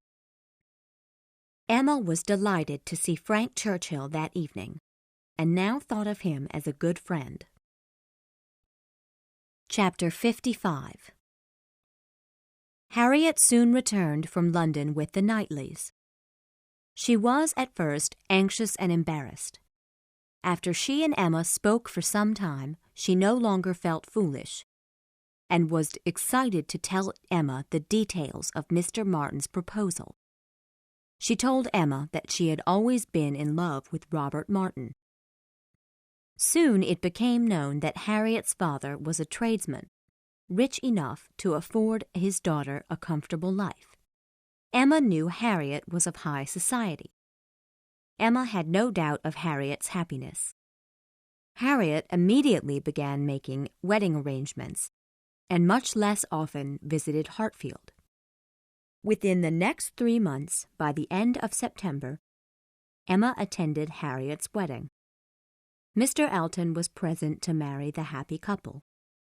Harriet was very much in love with Robert Martin, and had forgotten about Mr. Elton completely. At the wedding, Mr. Elton was simply the clergyman. Jane Fairfax had already left Highbury and was again with the Campbells. She and Frank Churchill would wait till November to marry. Emma and Mr. Knightley decided they must marry while John and Isabella were still in Highbury. However, Mr. Woodhouse became quite upset when the wedding was spoken of. After some time, he did accept the idea, and soon the wedding date was decided. Emma Woodhouse married George Knightley 1 month after Harriet's wedding. The wedding was quite ordinary, and Mrs. Elton thought her wedding was far better. Yet the dear friends of Emma and Mr. Knightley wished them happiness.